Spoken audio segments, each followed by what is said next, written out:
Truck Talk Media. C10 Talk, episode 246. Zac Mertens, a.k.a. Mr. Zachary from Hoonigan. This dude, he's a natural. Here we go. I can't have a normal job. As much work as it is, right? Because we all do work a lot and we're always trying to figure this shit out because it's ever evolving. But the flip side of that is it's a hell of a lot better than making spreadsheets. Damn, son. Let me tell you what Melbourne Toast is packing right here. All right, we've got 411 posi track out back, 750 double pumper, Edelbrock intakes, scored over 30, 11-1 pop-up pistons, turbojet, 390 horsepower. We're talking some bucking muscle.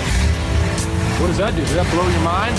That just happened. Welcome to C10 Talk, your C10 truck podcast. And now I have a chance to be the best, maybe the best in the world. My old man, he's a television repairman, got this ultimate set of tools. I can fix it. I said I got 50 cents in that jukebox and all I can hear is your mouth clapping. You hear that? Here's your host, Ronnie Wedge.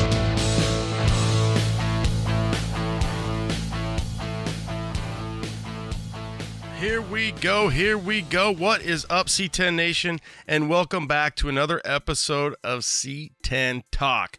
How about a little Zac Mertens? Hoonigan, Mr. Zachary. Had a great time. 246 coming at ya. Got to sit down with Zac and peel back the layers. How does a kid from Missouri end up on all of our TVs, our phones, our laptops, anywhere else we watch Hoonigan? His 74 C10, Boomhauer? Yep, we're going to talk about that. How about his square body, big block powered Jimmy? Yeah, the dude has been tearing it up. If it's not donuts, it's chop, everything that he's got going on, and so much more. Before we get to Zac, did you have a chance to check out Parts and Products? 245. You know I love interviewing those smaller companies, those guys making products for us. We've got Mike Billet Mirrors. This dude is handicapped for over 30 years, and he's making billet mirrors for our trucks. Dead End Garage, Jason's got a few things, and Trey 5's new tailgate setup. 245 Parts and Products. How about in a few weeks, we've got the C10 intervention up in Woodland, California. That's brought to you by UP Car Parts. So what they did last year, and they're doing it again this year, so Saturday night, they do their cruise. So they shut down the main drag, over 650 trucks registered for the UP Light Up the Night cruise. It's a good time. And then all the staff will be set up at the United Pacific booth. They're going to have on-site discounted C10 products and giveaway. For our audience, what they're going to do through August 31st is offer a podcast code. So 20% off discount any LED lights with the code UPLED20. So UPLED20, that's going to get you 20% off. Use that code. You have until now and August 31st. We appreciate their support. And for you guys, I've got their products on Orange Slice. I had their lights on Yellowstone. Talk about a difference. You can see the difference. upcarparts.com. All right, guys, let's get into the show. You know how to get a hold of me. If you got questions, comments, concerns, Ronnie at Truck Talk Media. That's Ronnie, RONNIE at trucktalkmedia.com. Have a great week, guys. Late. All right. C10 Nation. Yeah, this is going to be a good one. Zac Mertens, a.k.a. Mr. Zachary. You guys know him from Hoonigan. Also just one of the Hoonigans, one of the crazy dudes. Zac, love what you do. Welcome to C10 Talk. Thanks for taking time out of what I know is a busy-ass schedule to share some what you got going on. Oh, thanks, Big Ron. You know what? I appreciate being here. And like I said, man, I'm sorry it took so long to, for us to get together on this, but it's actually really good timing. So. Yeah, I think that's right. I think with everything that you've got going on, you think about, I kind of feel like obviously you came into the scene, you're part of Hoonigan, and then you dropped a rad-ass single cab short bed truck on us. We got to know who you were from that perspective, and your life is just constantly moving and shaking. Tell us a little bit about who is Zac? How'd you grow up? What's your go-to? Oh man, I mean that's I guess that's a pretty loaded question, right? There's a bunch of shit in there. But I mean, honestly, just a dude. We make YouTube videos, and I work for Hoonigan. And during that process, I somehow was able to get some rad companies together to like help support this, what would become Boomhauer, which was my old 74 C10. And, we've been able to build another truck in the process here over the last 2 years, which is like still, as you know, like a work in progress, all that stuff. But no, man, I mean, just an average dude, just so happened to, find my way onto the internet. It's kind of cool though, right? Because you get an outlet to be a jackass, right? And then you can just be a completely normal person in real life. Well, yeah. Hopefully, you got it the right way on that one, right? It's like, hey, I got to be a jackass on TV, and I got to be a normal person on live. Unfortunately, we know some people that are the opposite. You're like, dude, come on. Yeah. I mean, look, man, it's like it keeps me out of trouble, right? Because everybody's got to have that little outlet, right? You got to have a little creativity, got to have a little danger. This just is like a means of we get paid to do it, right? When you were growing up, though, when you look back, and I think you've got to be a guy who, pinches himself a lot, because you're in a position that people would want to be in. They look at it and they probably don't realize how much, time, blood, sweat, and it's not all easy. But when you look at back growing up, were you into BMXing? Were you into sports? Were you into wrenching? And then who would ever thought? And then you find your way onto Hoonigan, and now you're maybe a household name, but we know who you are. Well, no, man. Like, look, growing up, I mean, like, just like everybody else, or I guess, I don't know, you can't really say just like everybody else, but I mean, I was always into motorized things, right? Whether it was like a 2-stroke go-ped or, like, shit, I got my first motorcycle. My uncle got out of prison and built it for me, because he had a lot of time on his hands, not being able to go very far. It's like an old Honda XL 75 or something, bike weighed like 3 times what I weighed, but no, man, I mean, I just always been into riding, and, cars were always rad. Although cars are one of those things where I could never, early on, it's such an expensive endeavor when you want to go fast. Right. Like, it just takes a ton of time, a ton of money with from all angles, really, to get that kind of that feeling of violence and acceleration. And so from, I guess, middle teenage years, I kind of just was there's no way I can afford to go the kind of fast I want in a car. So then I kind of focused more on motorcycles, going into my early 20s and mid 20s.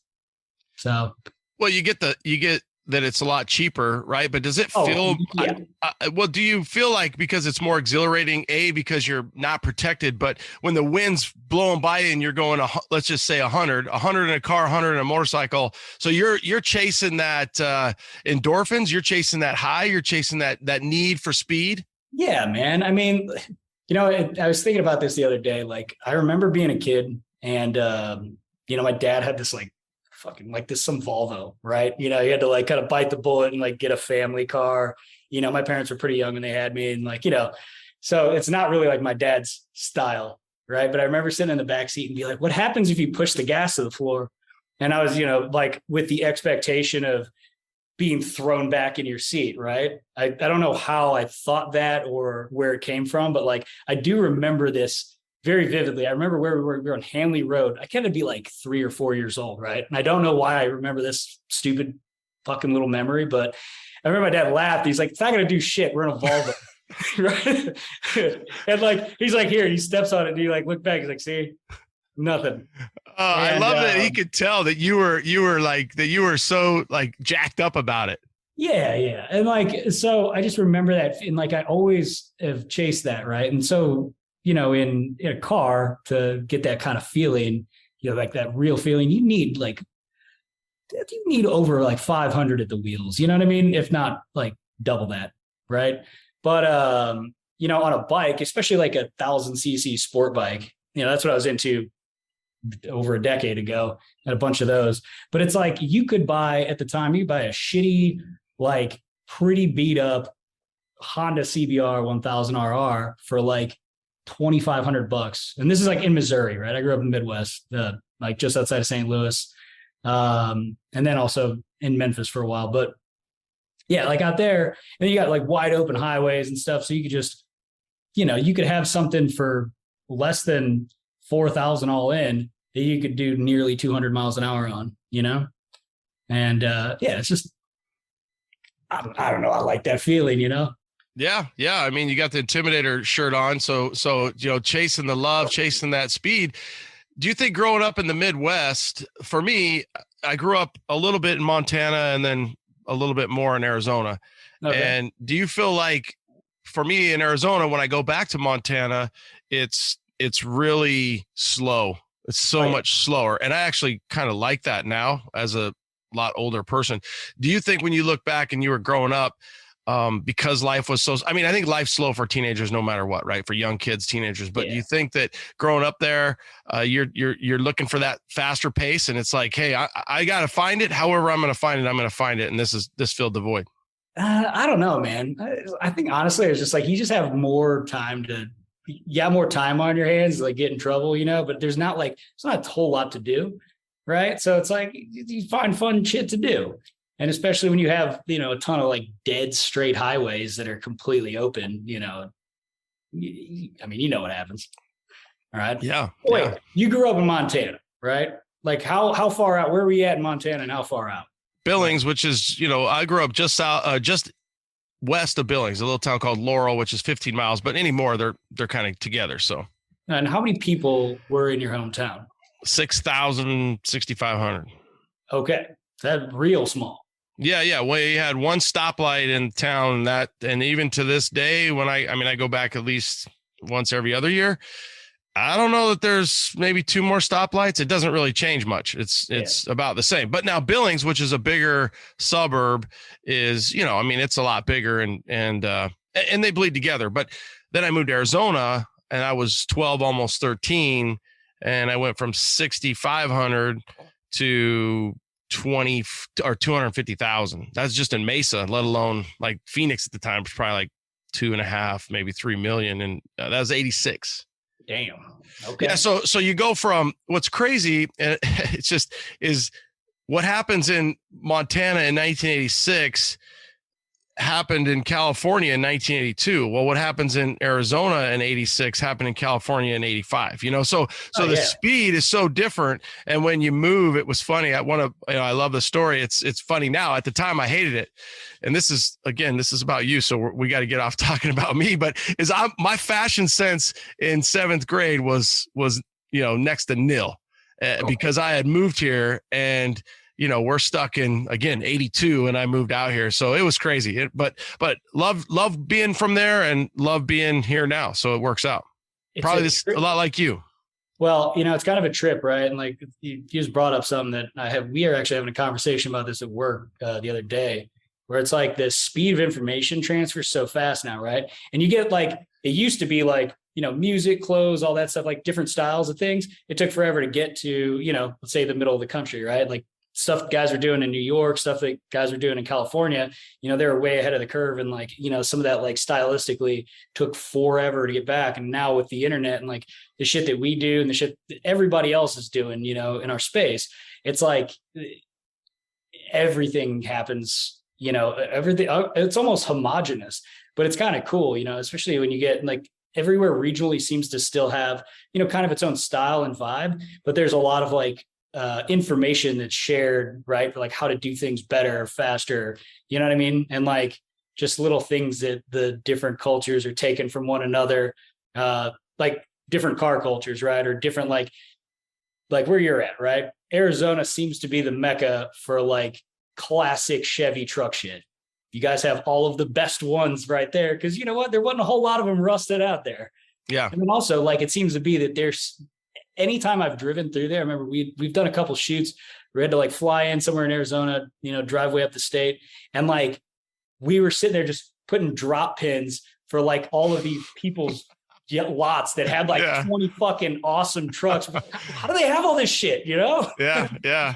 Well, it's funny because we have a lot of reservations. So you could tell when you're doing a drive-by, whether you're going to Utah, you're going to Colorado, and you do a drive-by on a reservation and you say, oh, that's a Ford family and that's a Chevy family. Cause they'll have 20, 30 Chevys out there or Fords, and it's funny. They just oh, new one. We're just going to park this one. New one. We're going to park this one. So, what's funny, you bring up another fun point is, and you kind of talked about, I think that's why we used to love the East Coast versus West Coast stuff so much. And now it's still part of our DNA.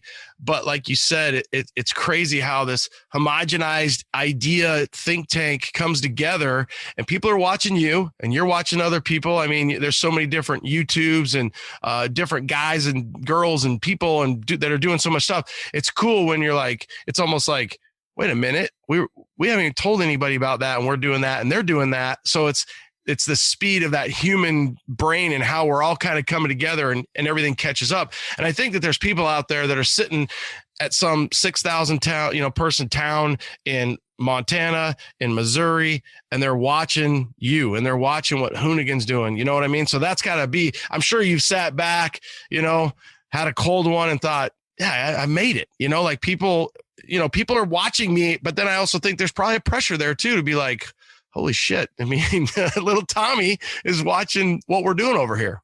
It's a trip, and I don't think I made it, right? But like, it's a nice thing to realize. It's like you can have, it seems to be, there's also like responsibility with it too. It's like, hey, we actually have some sort of influence over people, right? Whether it's kids, whether it's, adults, but like, I think more so the kid thing is huge. And especially when we started doing our live shows, right? That's where it kind of really hit me, because then, you see a lot more. It's kind of like, it's a concentration of people that like watch your stuff and they're into it and they know it. But to like see young kids out there just getting stoked at, cars basically just on the limiter, catching on fire, whatever. And just see how stoked they are to see it, and to see these people that they've watched on the internet, or like on YouTube, like for, some of them for years, or maybe that's like the way they bond with their dads and stuff, right? That's rad,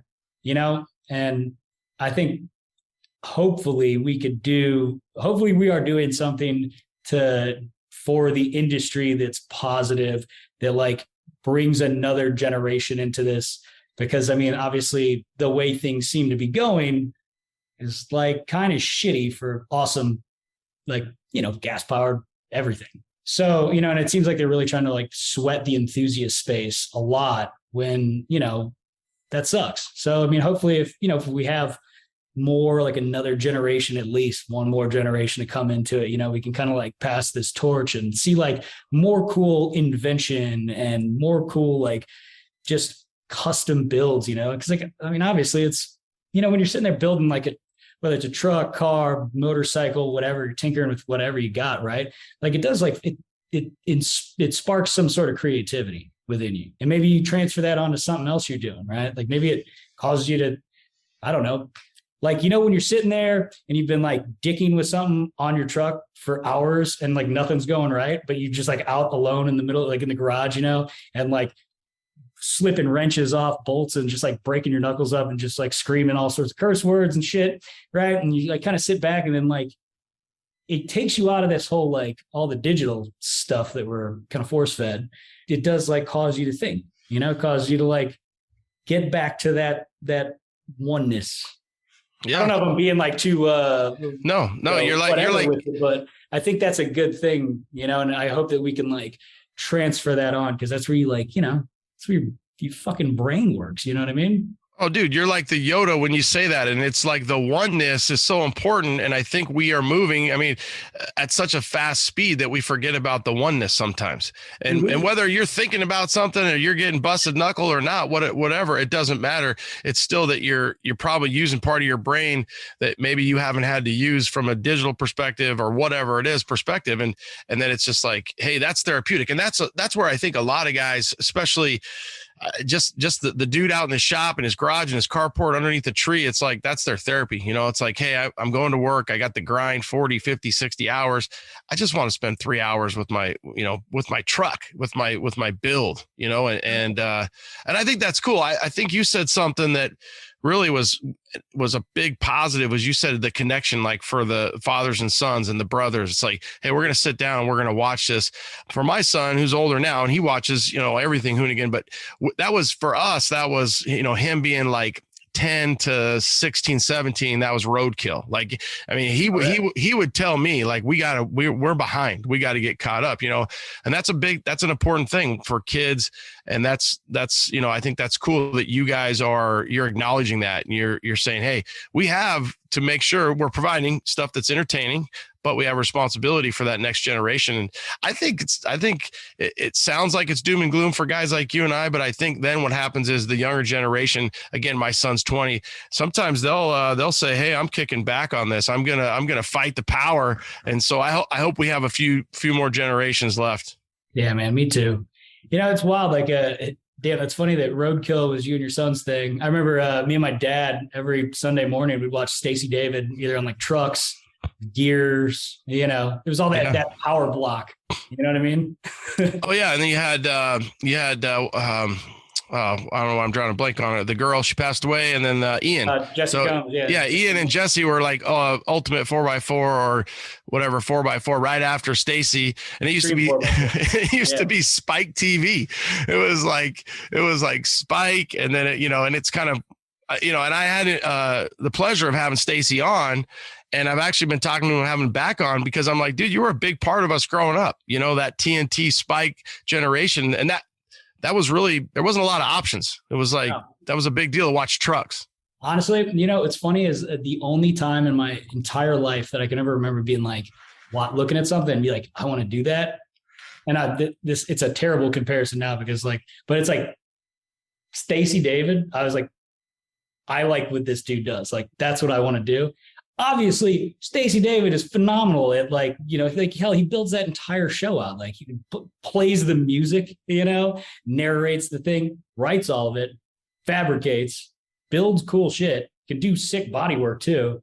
Usually you don't see that a lot, right? Like most guys, either just they do the body work or they do engine stuff or they're fabricator. But there doesn't seem to be a ton of crossover, somebody that's got it all. And yeah, man. So shout out to Stacey David. 100%. Yeah. Old school. Never seen Stacey David or know who he is? You should just dive in.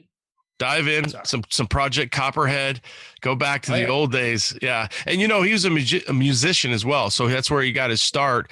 So it's cool that, he obviously has got a big old brain up there, but always liked wrenching. So it's cool. There's different people like that. And again, like I said, that whether you realize it or not, there's going to be some kid who's going to be on some interview 20, 30 years from now. And he's going to be like, dude, I like Mr. Zac, man. He was the man. He put the pedal to the metal. He let it rip. He was the chop master. And you go on and you're just having a good time enjoying it. But then when you sit back, you're thinking, wow, this is crazy. You know what I mean? Yeah, I feel that. It's funny, that Copperhead truck. I remember watching that. I watched it religiously when those episodes were first airing. And, Stacey got the very first Chevy 572. Right? Oh yeah, it was a big deal. The 572. Yeah. And we got the very first 632 crate engine that we put in that third gen Camaro.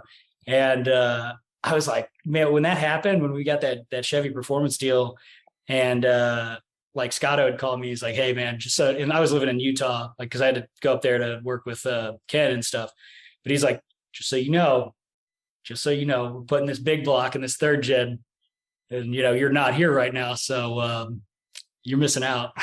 You go back to that and you're thinking, you son of a bitch. Yeah. It's so badass to drive too. Oh, I love that car. So I'm a kid of the 80s. So third gen, when you guys had that at SEMA and obviously that motor, it was easily my favorite car that was there. I was around that thing way too much and thinking, God, I need a third gen.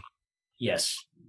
So how does a kid from Missouri, how do you end up hooking up with Hoonigan? How'd that happen? Man. All right. Hey guys, I've got Joe Road, Classic Performance Products, CPP back. Joe, let's talk X10 spindles. Go. Yeah. CPP's one of our most popular parts through the years has been our 2.5-inch drop modular spindles. Really popular part. Well, we've kind of taken that to the next step. We've emulated late model Corvette, Silverado, Chevy technology into our new X10 drop spindles. They use a steel hub, sealed bearing hub, really strong piece. As you know, Joe, so many guys are building bigger trucks, bigger wheels, bigger brakes, everything bigger and better. Is this X10 something they should be considering? Oh, absolutely. It's oversized bearings. Definitely great for a guy using big brakes, big wheels, which I'm sure all your guys are. All right, guys, there you go. If you're looking to upgrade, you need a new spindle anyways, you're going to lower your truck, you're running a bigger wheel, a bigger brake. CPP's got it for you with their new X10 spindle. Joe, as always, thank you. CPP, classicperform.com. It's classicperform.com. Since the 1960s, US Mags has held the title for the longest-running custom wheel tradition. Experience the wheels that made history and set the trends for American truck culture for decades to come. From cast wheels to full custom 1- and 2-piece forged wheels, US Mags keeps you and your truck in mind with every new design and model. Our cast wheel series are designed specifically for Chevy trucks and are stocked and ready to ship, giving you the wheels you need when you need them with perfect fitment. Set your ride apart with our custom forged wheels, available in just about any finish and fitment desired. US Mags are guaranteed to distinguish your style and attitude from the rest. Hey guys, are you about that life? That air it out lifestyle? You know how good those laid out rides look, right? Well, AccuAir offers premium air suspension solutions for you and your ride. They have products in stock ready to ship, or you can buy from your favorite dealer. So give them a follow on social media for any product updates and anything new coming out in the future. AccuAir.com. It's that easy. AccuAir.com. So how does a kid from Missouri, how do you end up hooking up with Hoonigan? How'd that happen? Man, all right. So me and a buddy were doing a YouTube show, fumbling about basically making what we deem like the world's worst car show. It's kind of funny because it's like two jackasses. It eventually evolved into just us accepting it, just like two idiots trying to make a car show, but then like technically failing a lot of at the car show stuff. But we're like, it was fun. It was called NARPM. It was me and my buddy Mike Tornabenny. And at one point, Mike and I used to always work out at Gold's Venice. And Mike sometimes would stop and like, if we like drove up together, he would usually get his car washed across the street in this parking lot. Actually, it was like in the Google building there.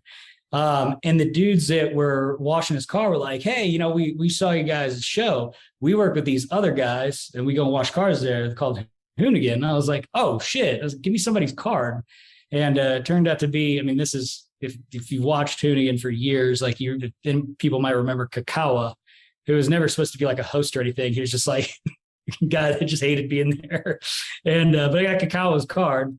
And so I just reached out and was like, hey, can we like come and swing by, just rip some burnouts, and they were like, yeah. And as it turned out, Brian Scotto and Ken Block, so Brian used to be basically Ken Block's marketing director guy, right, for the race team and everything when he started doing WRC, right? Ken scooped him up from the magazine industry. He was doing like 0 to 60 rides and donk box and bubble. And so he picks up over there in Europe doing WRC. Well, like apparently it's just like really shitty, weird European shows. And it's like weird hours of the night that the only time that there's any downtime on any of that rally stuff.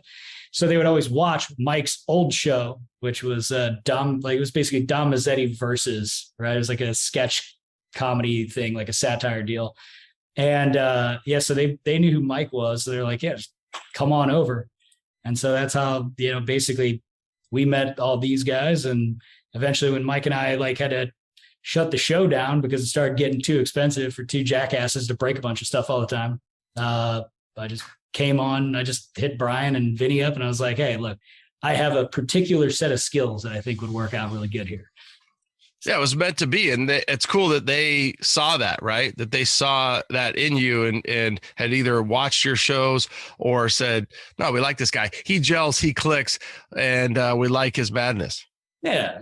Honestly, because they were trying to start doing daily content then. It was really early in the whole, like when we came over to Hoonigan, Mike and I, Brian was like, how is it doing daily content? Like, what are some of the pitfalls of it? What do you got to and because he was like, I'm going to do this. I don't know how I'm going to do it. I think at the time, some people were trying to, they had a CEO then, totally different person that's no longer there, years removed. But that guy didn't want, there to be doing like the YouTube stuff. It was basically Gymkhana, big production stuff, and just merchandise. That's it. And so he wanted to do it because he thought it'd be kind of cool to have like a behind the scenes of like, this is a rad place to work. It's kind of like Rob Dyrdek's Fantasy Factory, if you will, right? Like when you watch that show, it's like, it's about the people that are really like working there, and like all the shenanigans they're getting into. So that's kind of how that evolved. But like at that time, there was only like 2 or 3 guys trying to figure out how to make this, and having to try to pump one a day out, and they were like really overproducing them too. So I came on board as an editor because I did all the back end for Mike and I's show.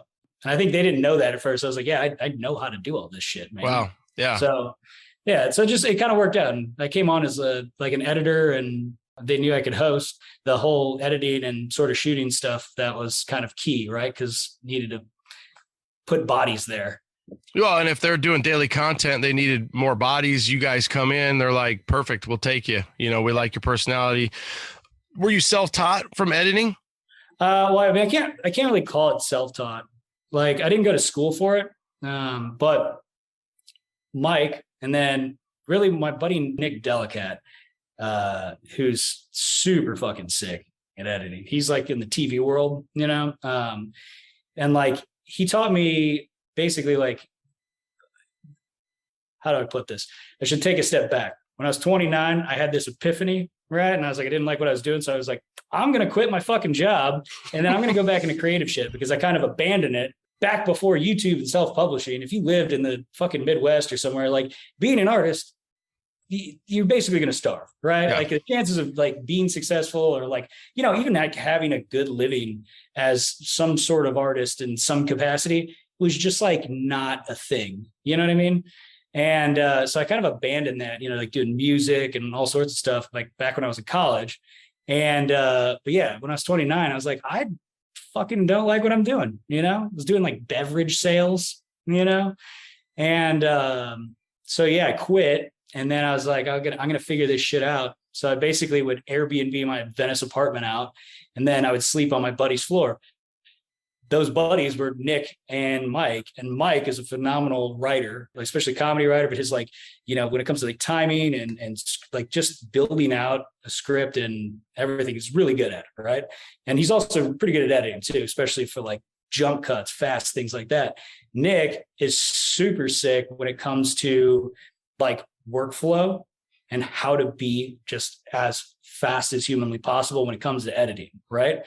Like, that's where everybody gets kind of screwed up. Editing is one of those weird things where it's like, it's not like a paintbrush where you can just, you paint a lot, you can see it happening in front of your face. It's like, oh, this would be cool, but I got to like click here. I got to move this thing. I got to like make some adjustments. And you're like, you're trying to do it through keys and a mouse, so the connection from your brain to your hand is like, it's not that. It's like, it's just, there's like 10 more steps in between everything. Right. So you can kind of like lose your pace. You can like, it can become kind of a pain in the ass, right?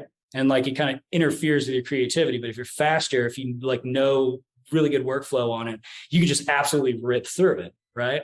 And you can be as creative as possible in that editing space. So yeah, they taught me, and I'd basically spend every waking hour doing it, like sleeping on their floors. And luckily, they're both rad fucking dudes. And, they let me use their computer setups, because obviously I didn't have, an editing station. And, I just stayed kind of dedicated to the craft and would do it for 14 to 16 hours a day, every single day. Because it's not like I really had shit else to do, right? Because, I had that space, right? I didn't have a job. I was making just enough money to like pay my rent and have food and put some gas in my car and like, cover essentials. Right. And that was cool. And then it just allowed that space to like completely learn a new skill set. And then within a year, Mike and I started making an RPM based off of like, we went to a track day. It was Mike's first track day ever. And I made like a little like edit from it just for like us, to have like, yeah, this is fun, like a little like memento. And then it kind of spiraled out of control. Like, oh, we could make a show out of this. After like 15 beers, Yeah.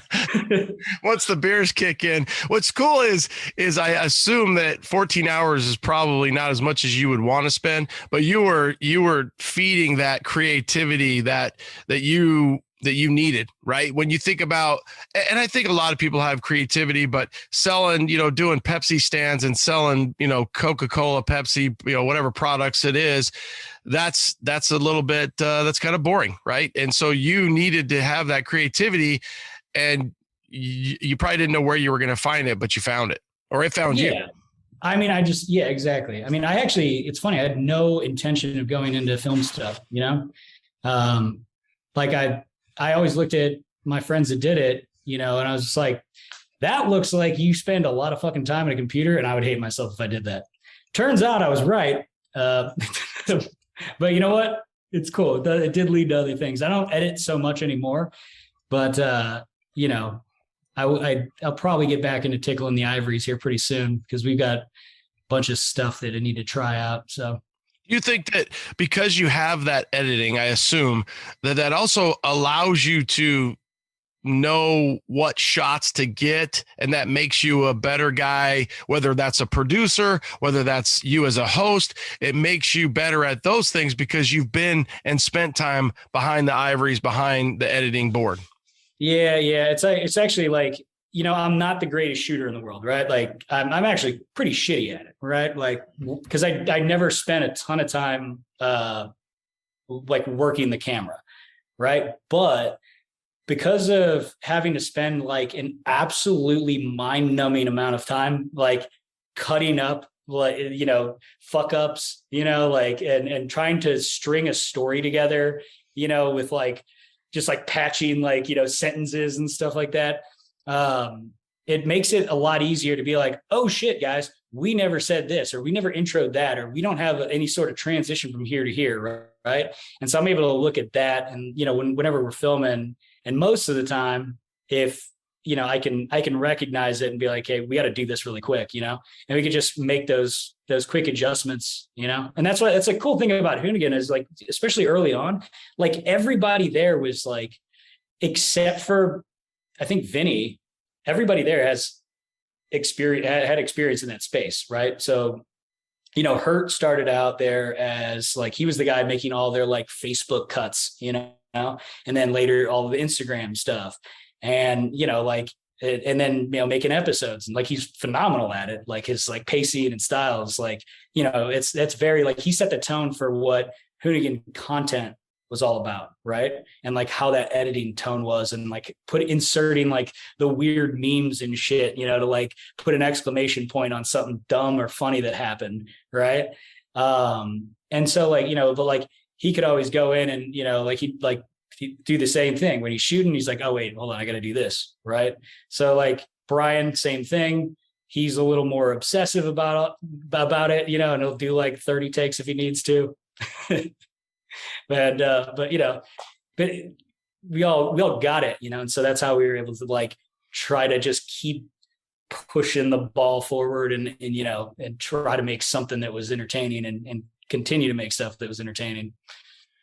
I feel like too, with the YouTube world that we live in, and use Hoonigan for a perfect example, is it doesn't have to be award winning. Like, I feel like it's almost embraced that it's not, I'm just trying to think of some show that we grew up with. It's like, oh, it's so well filmed, the Cosby Show. What, I don't know. It's just something where it's like, no, we embrace that we're not like that. We embrace that there's going to be edits and cuts. And I think that the audience, and maybe it's because the audience, their baseline is skewed, because if you start that way, start the way you want to finish, it's like, no, this is how it always is. If somebody sits down and they're like, this is filmed really weird, no, this is how it is. Just watch it. It's awesome. Yeah. So actually, it's funny. It's like, that's by design, right? Because people don't generally go to YouTube to watch like a feature length film. They don't go there to watch typically episodic content in the sense that you would a TV show, right? Yep. A lot of times what we found, actually, if you go back and watch some of the very first Hoonigan daily transmissions, they are so fucking overproduced, Yeah. Not like overproduced in the sense of like at the level we could do Gymkhana, right? Yeah. Or, but it's like, there's just so much more work that went into it. But what we found is like, this stuff that was like kind of shitty. Like we always incorporate that host camera, right? Like the handheld, which is like all of us had to get over the fact that it's like, I can't stand fucking doing this. Like, I hate this. I hate watching people do it. But what it seemed to do was that like talking directly to the camera thing made a more intimate connection with the audience, right? And it hit harder for what you're kind of going to YouTube for, which was like me just talking to you, or like, just talking directly to the audience. You're completely breaking the shit out of the fourth wall. It doesn't even exist, right? It's just like you're trying to bring the audience into what you're doing. And so that's like, that kind of started leading the charge. And then we'd always try to incorporate, good looking stuff, like good beauties, rad action, the action would be shot in our general tone, right? Which is like, we always got to have guys on danger cam, as we call it, right? Like if you have to be in the spots where you're like, essentially, which I hate saying this because I see all those videos of like kids just getting smoked at sideshows, Oh my like, God. Yeah. Well, you got a bunch of jackasses out there, but like shouldn't even be there, like, oh, street racing, the guy's in the middle of an intersection and they're all there and the car takes the guy out and you're like, oh my God. Like 6 people, and people are like trying to run in with their cell phones and stuff. And it's like, yeah, it's cool to get that shot of like, the asset just coming, brushing within inches of the lens. But, like in our setting, like it's controlled, right? And like, we know that any of the people that are coming out, right? Like those motherfuckers know how to drive. Like, and if by chance they kind of like let loose or something like, messes up, generally we have a way to like, we know how to get out of the way, right? Like fancy feet. That's what we always call it, right? Like everybody, we used to have like, I wish I could send you I don't have the cuts anymore, but we made like basically like highlight reels of all of us, like just basically just being nearly maimed, like you get out, we know how to do it because this is what we do on a daily basis. And we're also doing it in a controlled space with most of the time pro level drivers or people that like really know how their vehicle, and they're doing that for like, they do it a lot. You know what I mean? Yeah. Yeah. Not just some jabroni in a Hellcat that is like, they have a $9 million a month loan payment. It's funny because I think like you talk about like you take down that fourth wall. It's kind of like in your face and you're doing what you're doing. That makes them think though that they are one, 7 ways to Kevin Bacon, and they're one person removed from you or whomever hurt, and it's like, hold on, we almost need to let our audience know that we have fancy feet training, because I think that people think like, oh, well, those guys do it, I can do it. And that's the power of them wanting to watch it or us wanting to watch you. But then again, you're like, hey, you guys, we know what we're doing. You know what I mean? We had like usually before all of our stuff, we have like a don't try this ever card, but I mean, obviously that's just, it's like that. What's that? It's not William Dafoe, but it's you guys. I put my pants on one leg at a time. It's like I forget it, and so it's like you guys. We put our pants on one leg at a time, but we got fancy feet. We know what we're doing here. We got an exit plan. We got a specific guy on danger cam. Just trust us. We know what we're doing here. Yeah, it's fun. What's funny is like as the brand kind of got older, we started getting into this realm where we started making our show This Versus That, which became like really popular, right? Especially for new audience members, right? Like people that weren't so core. And we got kind of overly focused on making that show all the time, and then overly bogged down with all the post-production and publishing of it. And we actually had to have like a coming to Jesus moment with ourselves and be like, guys, like we haven't done anything reckless like here in a while, and we actually just started getting back to that. I mean, this last month we shot starting 2 months ago, right? We were shooting every single day to just make like dumb, ridiculous content like we used to. We put it all on. So there's a Hoonigan bonus channel on YouTube, right? Where it was supposed to be like unedited, not like unedited, but like, no filter. A little raw, a little more raw.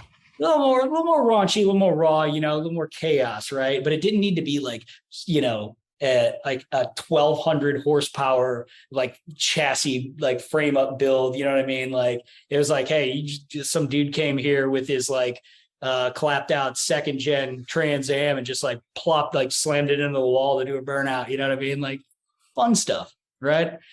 And we started doing that again. Like it just felt good, you know? So we just completed basically 30 days. There's like a piece of content released every single day, you know, just fun shit. And it just like the sentiment felt really good. And because we did that, like it kind of proved to everybody that like we got to keep doing this kind of stuff, you know, because that's like at the core, that's what the brand was all about, right? Just go and have some reckless fun in cars, you know, just having a good time.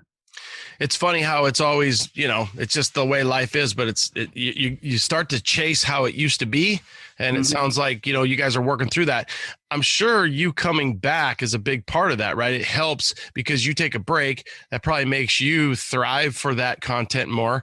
And now them having you back, it's like, we got Zach back. Right. So that's re-energizes or revigorates, or you throw out a little bomb. It's like, let's go back to making this crazy shit, this raw stuff, this sketchy stuff, this stuff. And it kind of works. You know, it's almost like, all right, we're sending you away for a while. All right, we're going to bring you back. And it's like that passion. It's like, dude, you guys, it's like, it's relit. Yeah. I mean, maybe I'm not going to take credit for the whole, you know, us getting back to the, you know, the 30 days of content thing and doing like reckless stuff.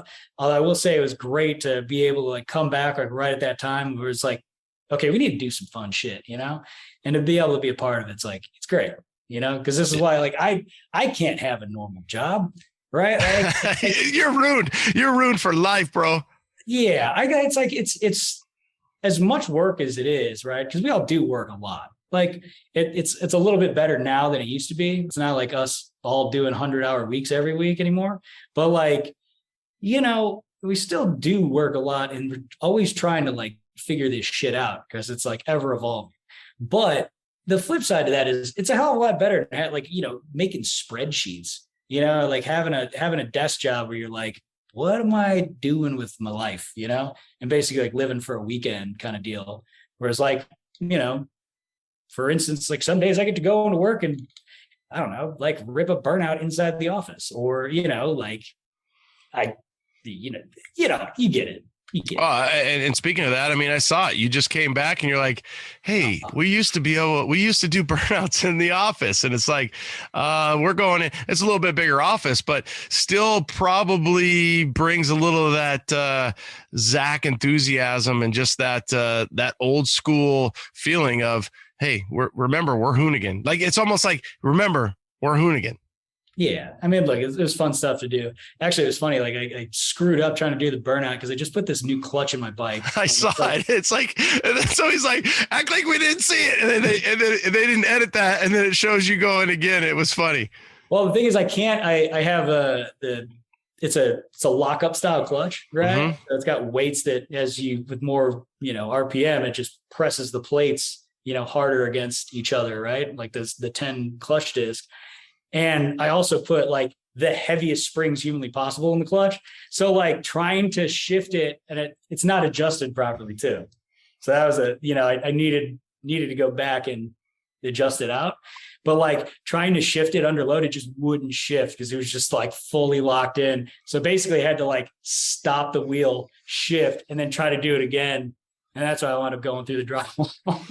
It makes you look normal. So don't fret it. I'm sure that there probably is a point where you're like, hey, I've set the standard.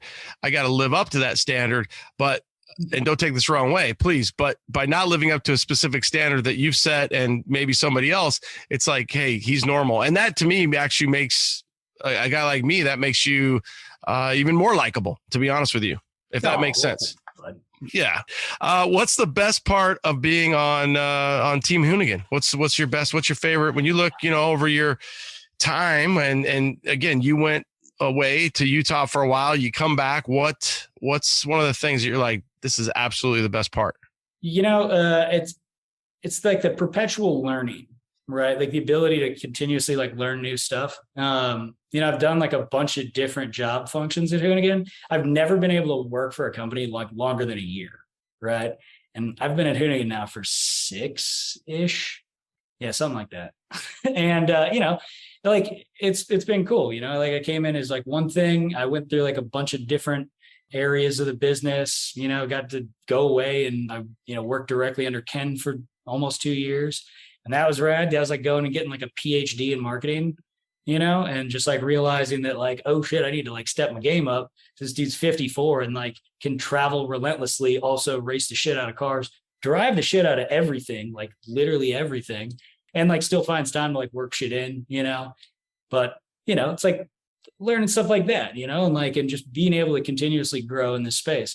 I mean, shit, I'd never really torn a car all the way down until I worked at Hoonigan. That C10 was like the first vehicle that I ever, really like brought down to bare chassis and, tried to just figure it out. And it worked out great, Yeah, it really did. Yeah. We love that truck too. That's a badass truck.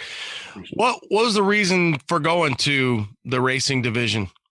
Well, I mean, we just needed, so I had been going up there to film with Ken a bunch, to like co-host with him. And they needed somebody to step in to, basically be marketing director. There needed to be bodies up there, right? Because like Ken's schedule is insane. So basically somebody to like oversee like all the YouTube stuff, how it needed to be made, hire some people out. So there's some in-house guys up there and basically be able to travel and film with Ken. So, I mean, it was just, they offered it to me while I was up there in, I think like June 2020. I don't know, whenever, like, I remember the day that it was when me and Ken went to go get that, we went and picked up a Mustang that we just like haphazardly just flew into Denver, bought it at the airport, and then tried to drive it all the way back to Park City. So on the drive back, and he offered me, he offered me the job. And when I got back to the hotel, that's the night that all the riots happened. Oh yeah. And I was looking at my house, or I was looking at my, I kept looking up like the hashtag like Long Beach and stuff. At the time I was living in Long Beach, just like to see like what's going on there, right? And like I just saw all the videos, everything just getting trashed. I was like, yeah, you know what? Maybe it's time to just try. That's a sign. I'm going to go to Utah. It's a little safer. Yeah. And Utah was rad, man. I mean, I have to say, like, the people up there are super nice, right? And super, like, when I first fired up my K5, right, I had it in my garage, I got the engine and trans in and everything. And like, it just had open headers. And I was trying to basically just get its first fire, cycle fluids through it, make sure, nothing was leaking and everything kind of functioned properly.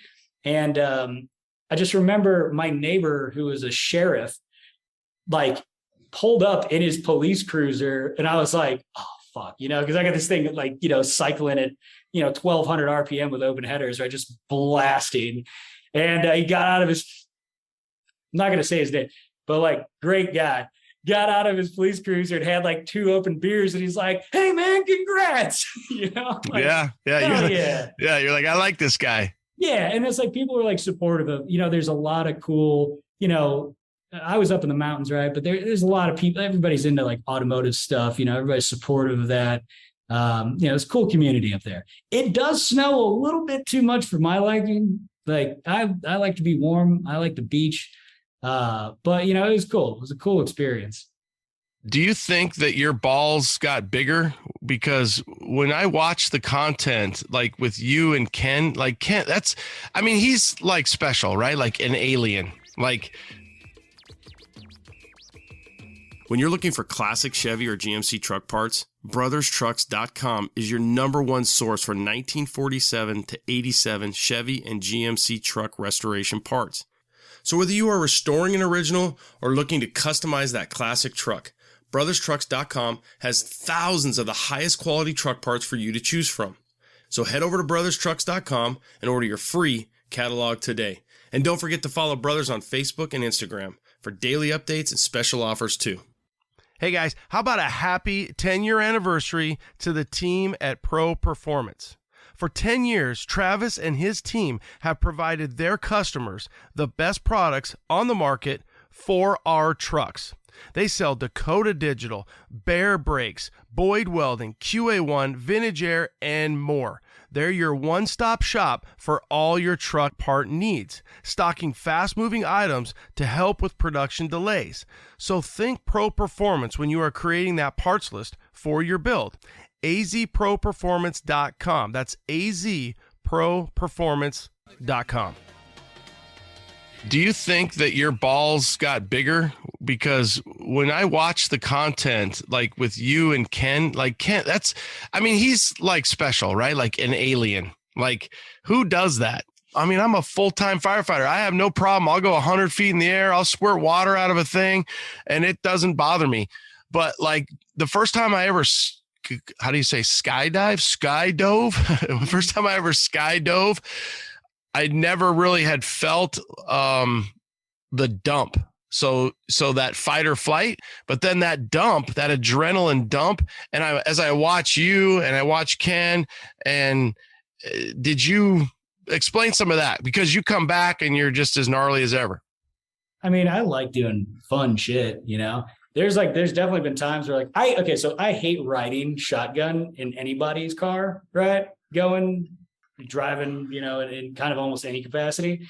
Ken's probably like the only person I genuinely trust to like mash 100 miles an hour through the woods with like, you know, trees a foot from your door and like hit jumps like crossed up, you know what I mean? Like, but like, yeah, I mean, we got to experience a bunch of cool shit. And it was actually really cool, like riding with him. As much as I hate riding shotgun, right? Yeah. It does like, I don't know. You're still riding shotgun with Ken Block. Yeah. You're not riding shotgun with some Joe Schmo. No, like to be fair, Travis Pastrana is awesome. Nicest dude, I think, in motorsports, right? And a hell of a driver, fucking maniac. Oh yeah. I would be terrified to ride with Travis. My buddy Jim races fucking boats with him, like offshore boats with him. And like, I'm like, yo, that just seems dangerous, bro. Like they're both maniacs, but like, you know, Travis drives at like 11 tenths most of the time, I think. Ken is pretty like, when Ken drives, he's driving at 10 tenths, but he seems like pretty dialed. And I think with like people in the car, he generally like, you know, he's not going to go like 10 tenths. I mean, it's like 9 tenths, like 9.5 tenths. But yeah, it's rad. It was a cool experience. I mean, fuck, to be able to like sit shotgun in a rally car, like hammering through the woods. You don't understand how fast those cars are until you're in it. Or like, you know, seeing what is humanly possible in a Can-Am. Those things can do some wild stuff with the right driver behind the wheel. Myself, I've totaled a couple of them. You know, it's happened. But you know, like it's crazy to see what stuff can do. Or like, you know, driving in twin turbo, you know, alcohol fueled 1,500 horsepower sand cars, you know, like all that shit. Trophy trucks, for instance, unlimited class trophy trucks, being able to ride shotgun with somebody who knows what the hell they're doing. Sick. Yeah. So yeah, I don't know. I don't know if that I don't think I got more radical or anything. I think I had like some experiences that were rad and you know, some points slightly terrifying.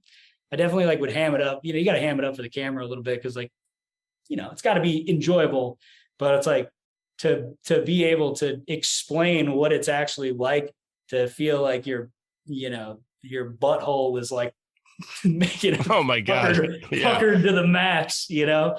It's like that doesn't come across the camera when you're just like, oh dude, whoever did the editing, especially on that one, it was great because your face, they'd steal your face. I know you watched it, but it was hilarious how your eyes and you're just like, fuck. And it was exhilarating. Do you feel like that specific time, did you have a dump? There was film of you, are you just like, holy crap, that was so exhilarating that I'm just like, I need to take a break. I need to chill out for 10 minutes or because I feel like watching it and they did such a good job filming it that, I mean, my heart rate is probably a little elevated watching that. The very first time I ever rode with Ken was like pretty, you know, it's pretty like, oh shit. Actually, I think when we were in Moab, doing Can-Am shit, that was actually scary because we were like absolutely ripping along this trail that just had like a 1,000-foot drop off. And like Ken's really good at, like, let's say you're going to come in, there's going to be a jump, but then you're going to have a turn, like let's call it a 6 over crest. Yeah. It means completely flat, but then, you got a crest, and then, you're going one direction or the other. Right. Well, like all the rally guys do this. Like they're setting the jump up. They're like, so you're sliding and you're like crossed up in the air, and basically you land into exactly where you need to be. And he was doing this shit where I'm like, bro, there's a fucking cliff here, man. Oh, and that's we crazy. had to do it. We had to do this run no less than like 17 times back and forth, right? Just to get all like choice shots, because we had to get stills, we had to get drone, we had to get 3 camera positions set up, they needed to like reposition, make it look, get all the absolutely money angles on this. And so like at the end, I was like, can we just fucking stop for a minute? Yeah. Do you ever get tired of asking for that next shot? If it's like, hey, we've just got 15 and you're like, I don't want to be the guy asking for 16 and 17. I don't, because like if we didn't, and I don't feel like we got it. You gotta get it, right? Because especially if you're making like extreme driving content, it's gotta be sick. You gotta have like dangerously close proximity. You gotta have like, if you're hitting jumps, that shit needs to look big. You know what I mean? So if like the camera wasn't positioned right, like if it like, hey, if you were like 10 feet back here and, the angles drop down a little bit more so you can like capture more sky in it. Right. And like, if we can hit the jump, it's slightly pitched, you know what I mean? To like make it look sketchier. That's important. You got to be able to get all that stuff. Cause if you don't, the video sucks, it just looks weak. There's a video, it's old school Gymkhana when he was racing. I think he was in like Germany or something. And he comes around the corner and the back tire is half on and the bumper and the other half of the tire, it's like it's going to fall off. And he just goes right there, right on the edge. And he comes around and he's Gymkhana 9. No, so okay. Gymkhana 9 was in Buffalo. No, okay. I thought he was overseas for this one, but either way, I'm going to trust you with it was, I must have watched it. I don't even know how many times, for me, 5 times is a lot. And I was like, dude, look at this. This is crazy. Yeah. Dude, like the perfect proximity, because it was like getting the tire directly at the center line of the axle, essentially, like as the wheel, like, coming right off and just brushing the edge. So you had just enough tire spinning. Yeah, that's it. That's it. Not too far off of it, right? And then, the same thing, that shot, a similar shot was kind of like replicated for Gymkhana 2020 with Travis. And then Travis did get to a point where, he was like getting like really good proximity. They're like, well, what if you just hang it off? Right? Like, just like, what happens if we could just like, basically board slide the car? Well, not totally board, but you know what I mean? Like, just get it to drag with the wheel fully off. And it turned out to be a 6 shot, which also knocked a bunch of cameras into the water. And I believe that shot hit our buddy B Moore's red into the I think it's in the Chesapeake Bay, I think. Oh, okay, yeah. It's like doing it's like a rail slide. You're doing like the old school railie on your board or something, Yeah, well, luckily, we always have divers set up. Whenever there's a shot where there's going to be like the chance of somebody like sending the car into the water, we always have to have like a dive team. So the dive team actually got utilized this time to go get B Moore's camera and a couple GoPros. So luckily we got those, because it turned out to be 6 shots.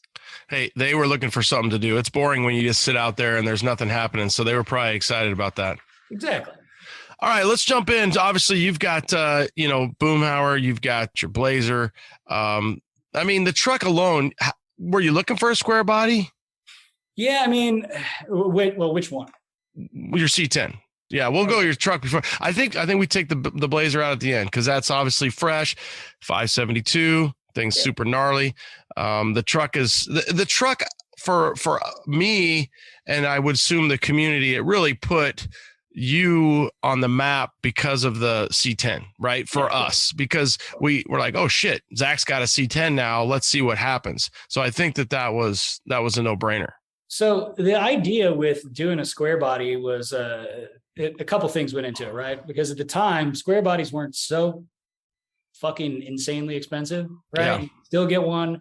So the idea was like, okay, what can you get for, a respectable amount of money, right? I think I got that. That was a 74, right? So I had to get something pre-smog. It didn't cost a lot. That had a massive aftermarket for it, right? They can essentially be like, you could build one of these completely off the shelf. Like everything, because let's face it, right? For a square body, like almost everything that can be done has been done. Years and years and years of like R&D work by like everybody and their mom in every company, right? So like there's a plentiful aftermarket for it. It wasn't going to require, much fab work at all. It was like something you could take and strip down to its bare nothingness and, throw it together and have something that would be badass that you could, drive on the street every day. You take on road trips if you wanted, and something that would be able to do savage rolling burnouts, right? But also needed to, like they would be relatively maintenance free-ish. Can't really say maintenance. It's not, you know what I mean? But like, there wouldn't be such a big pain in the ass. Like all the guys I work with, everybody that's got like some sick forced induction, whatever, like that shit doesn't run all the time. You know what I mean? And it's like constant, like breaking stuff, just like sending rods through the block, So yeah, that's kind of where it started. And I was able to find, I knew we needed to do it quick. So I was able to find that 74 for like, I think it was like $6,000 because, you had to pay the pre-smog tax in California, like not actual tax, but the street tax. And like looking at this thing, it was like, you could tell it'd been like a shitty respray job, where like they could hardly taped anything off, so like most of the weather stripping had like that blue paint on it, and some of the chrome even. And like, I was looking at the engine bay and I'm like, man, somebody just like took this motor out and just went to town with the Chevy Orange, and it just, and then just fucking took some black and, tried to like cover up what they could to, make it look good enough to, pawn off onto somebody. And the truck, I thought the interesting thing is they had this sticker on it that like on the glove box that it was like, basically that truck at some point had been a service truck. Right, like in some sort of fleet, because I can't remember exactly what it said, but it's something along the lines of like basically like if you break this, you're responsible for it, which I thought was fun, right? I mean, it was far more words than that, it was like actual legal writing. But yeah, the truck was like, okay, it runs, it functions correctly, at least as a start. So it's like we can, figure this out and do it. And luckily a bunch of cool, like Texas Speed came on board. I didn't think they were gonna like. I didn't know, like I was like, hey, this is the idea I have, and like, this is the plan for how it'll roll out in episodes, and this is what I'd like to achieve. And they were like, I got an idea. So it was like, you need a really big displacement, LS, right? Like, it's like, why don't we do one of our re-sleeved engines, like, and then we have, after a bunch of talks and figuring out like, how we can do it, how we could like showcase it and, use it beyond just like the build, we were able to make a little partnership out of it, Yeah. Had you ever owned a C10 at all, a Chevy truck, a GMC truck, anything at that point? No. Now you're hooked. I think what's cool too, because you guys deal with so much shit over there that you mentioned this earlier, that you really hadn't been to that level, right? You hadn't tore a truck down or done a ground up restoration. But what's so cool, and it's good for our audience and the aftermarket parts, and you had the QA1, you had the LS3, you had the Dakota Digital. And some guys in the other worlds, like the Ford guys and the Dodge guys, I mean, we're all good, but they give us a hard time all the time. They're like, we fuckers can build a truck right out of a catalog. It's ridiculous, right? Yeah. But in the world we live in, it's actually kind of awesome too.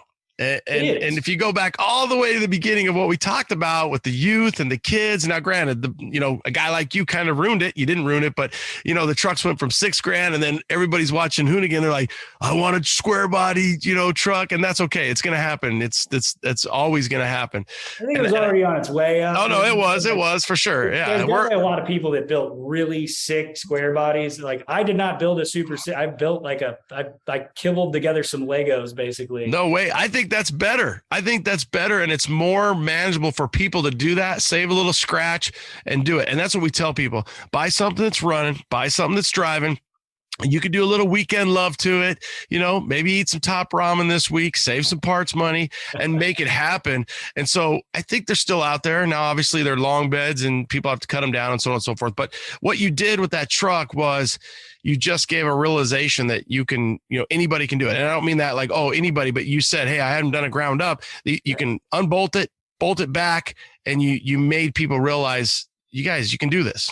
That was kind of the point, right? It was the point of that was to be like, hey, if like this is something that like everybody can do, and you can do it at at a beginner level. Like, I hope that I was clear enough when we were doing that. I mean, shit has been so long ago when we built it. But like to be like, I don't know what the fuck I'm doing, right? Like we're gonna try to figure this out, and see what we can create from it. And it was crazy how easy it was, right? Like, I mean, it was hard. It was a shit ton of hours, and I had to do it all at night after work, so I was basically at Hoonigan until like 4 a.m. Thank God for the Church of LS boys, like John and Josh, man. Like these two dudes like literally hit me up on Instagram because they saw me like post like a story of me like working on the truck. And they're like, hey, you need a hand? I was like, yeah. And then they just showed up with a bunch of Modelo's and pizza. I was like, guy, sick, but like, fuck, man, like it just working from basically 10 or 11 at night when I would, kind of stop editing, right? And then go into that and then the problem is too, like having to shoot it yourself, right? So it's like, you got to like stop, reposition stuff, like kind of like figure out how you're going to talk about it, figure out your way to work around it, kind of does like extend that time that you got to spend. 3-4 times. Yeah. Yeah. And so like, that was a little like tough, but like the whole process was not that hard. You know what I mean? Like you could read a Hayes manual, or you can read like go on the internet and figure out pretty much everything you needed to know to get to the next step, Yeah, you're probably not going to come across a problem that you're not going to be able to figure out or source or make a call. And it might not be at 2 a.m, but within a 24-hour time frame, you're going to be back wrenching. Shout out to John and Josh. I love that they did that. Now I'm assuming that you still have contact with them, so that's super cool that they did that. They've also rebuilt one of Hertz's cars, or 2 of them, as a matter of fact. Like, I mean, dude, John slams together LS engines in his garage. Like, I don't know how. If I had to guess. Like, I feel like John spends like more time at a pick and pull than anybody on the planet, because like somehow he knows every single time a 6-liter Suburban or something is going to be, with a 4L80 is going to be at a pick and pull, and he's like, got it. And he's got to have like, I shit you not, man, this dude can pull out an engine from like a Chevy truck. Like, let's sell like a mid 2000 Chevy truck, if it's like 00 to 07, dude can like literally take that truck, drive it up, pull that engine out, rebuild it, get it back in the car and running within the same day. Wow. It's nuts. What's his IG? Do you know it? Church of LS. All right. Church of LS. I'm going to make sure we tag him. So what would you work on it? Like you work on your truck and you're like till 4 a.m. At what point do you get to a certain point where you're like, hey, this is going to provide us content, and now I don't have to work on it on Zach's time. I get to work on it on Hoonigan time. Well, at that point, we were kind of like short staffed still, right? So there was like times where I was working on it on Hoonigan time, but like for the most part, most of it needed to be done after work, but the whole idea of being able to get parts for free, or, like as an exchange of like essentially like a sponsorship, right? Sure. Yeah. You're going to get content from it one way or the other. Yeah. That definitely helped out a lot. That was like a fringe benefit of working there. Right. And, like, obviously like nothing's free, when I calculated the amount of hours I spent editing, because I edited all that shit too. So like now, like with building it, shooting it, and editing it, I was like, if I was like editing for some TV show, I could have actually like paid for this all to be done and like way less time. Yeah, nothing's for free. You nailed it, man. Yeah, but, it was it's a learning experience, right? And that was like, it all comes back to like, I wanted to learn how to do that. And I wanted to like, at least feel that accomplishment of making something that worked, Now it wasn't perfect, right? Like, it had its little issues. I mean, but it fucking like, I took it on some road trips, like I drove the shit out of that truck and it worked fine, Yeah. I hardly had any problems with it, The only issues were like, hey, the rust is getting worse in some places, or like, hey, the frame bent under load, you know what I mean? Like that was a weird part. Like it tacoed right there where the, because it had that saddle style gas tank, right? I never put like one in the middle, like sure. the spare would be or whatever.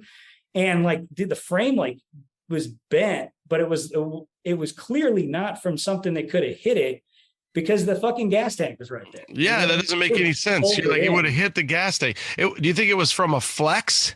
I think it was from, so originally when we put that QA1 suspension on the rear, I had the torque arm kind of adjusted, kind of fucked up. You're supposed to have it, the instructions basically said, for like a good like baseline, everything should be kind of like perpendicular 90 degrees, either like parallel with the ground for the arm, 90 degrees at that dog bone heim joint, right? That's in the front.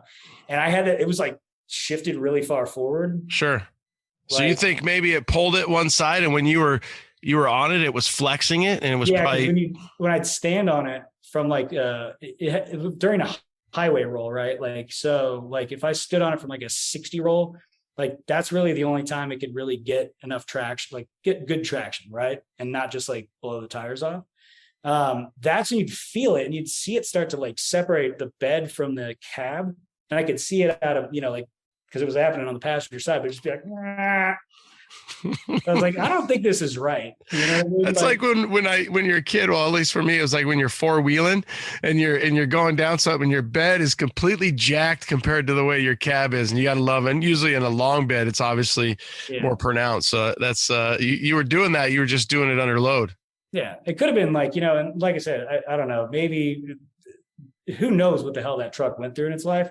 It wasn't an easy life though. Like whatever that shit had been through, like it had been, not exactly, it wasn't pampered. You know what I mean? I know, but I love that too, because like you said, it's like it has a service thing on it. It says, hey, this is, JC Penney. This is our delivery truck. Don't ruin it. Don't break it, or you're going to pay for it. Right. So it has this, in theory, it has this delivering Pepsi or delivering sodas, when it's in its 20s, and then you come along and it gets a whole new lease on life. So I think it's doing fine.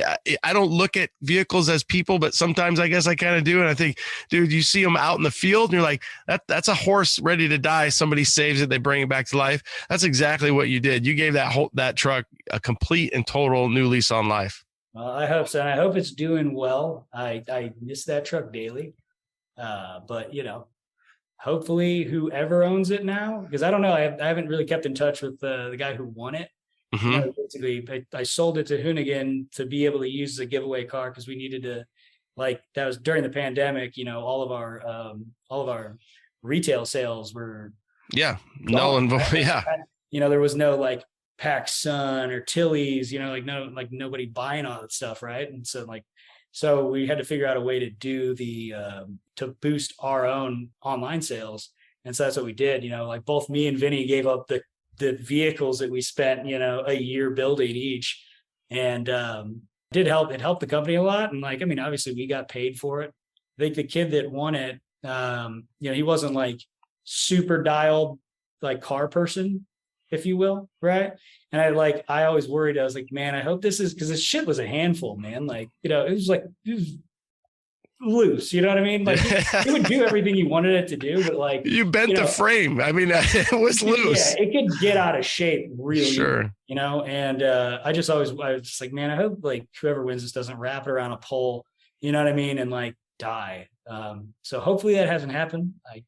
Yeah, hopefully he's still out there. Another thing too is, like you say, he might see the ability that you have and what you put the truck through and think, oh, I could do this with this truck. And it's like, hey, remember, there's a driver behind that too. So hopefully he's just out enjoying it and taking it for Sunday strolls or whatever. It really depends on how old he is. Answer half that question. If he's 25 or younger, it might be wrapped around something. Let's hope not. Let's hope not. Yeah. We might have to do a follow-up with that. So, okay. So love that truck, and then you sell it, or you guys give it away. And then were you looking for something? How did you come across the Jimmy? What were you thinking on that? Hey guys, are you thinking about swapping out your old motor for a more reliable LSLT based power plant? We've got great news for you. PSI Conversion is offering our listeners 10% off your order. Behind each PSI harness, you get over 10 years of experience in the business, online tech support, phone support, and harnesses made in the U.S. That's psiconversion.com. And don't forget, use code C10TALK and save 10% today. Marquet has been in business for over 40 years. It all started in the original owner's garage. From humble beginnings of a couple parts in a garage to a 2-building manufacturing facility making over 6,000 parts, Marquet has grown to be one of the country's premier truck parts manufacturers. They not only design the products, but also design the tooling to build the products, guaranteeing quality control. They have made their original parts from the original trucks. Aluminum strips are double polished, creating a mirror finish, and crystal clear anodized. They offer quality parts built by Americans for old American-made trucks. So when you're looking for body moldings, bed strips, bed wood, and so much more, think Marquet. That's mar-k.com. You've heard me talk about my gauges. Dakota Digital. I love them. Don't forget the interior of your build. Dakota Digital has the best gauges for our trucks. Whether you want a direct fit into the stock bezel or something custom. These kits are complete with sensors for any engine.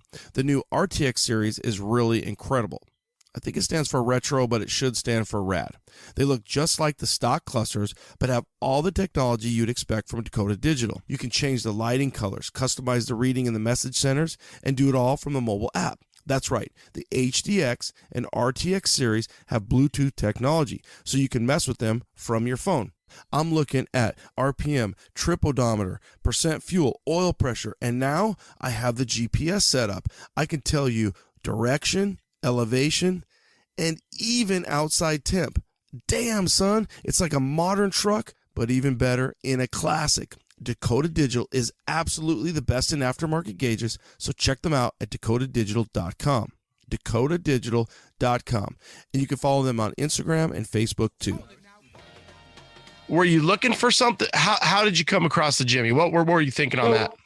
I've always wanted a K5, like since I was like 10 years old, right? They always look so badass. And when I was in college, I remember I couldn't afford one, but I was able to find like a 91 Bronco, right? And I remember having that and just always been like,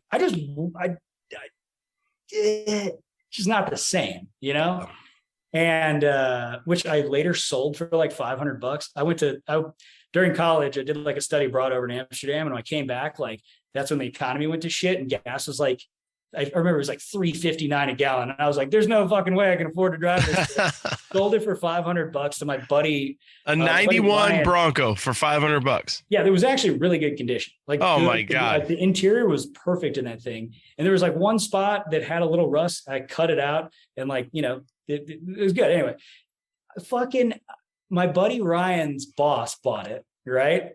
And he worked at some tire shop. And this guy lived like, I want to say a couple thousand feet from the shop, but like he basically had this long driveway and at the end of it had a ramp. And Ryan was like, yeah, so this dude every day starts your truck, drives it down the hill and hits this ramp and debeads some tires. And we got to fucking rebeat them almost daily.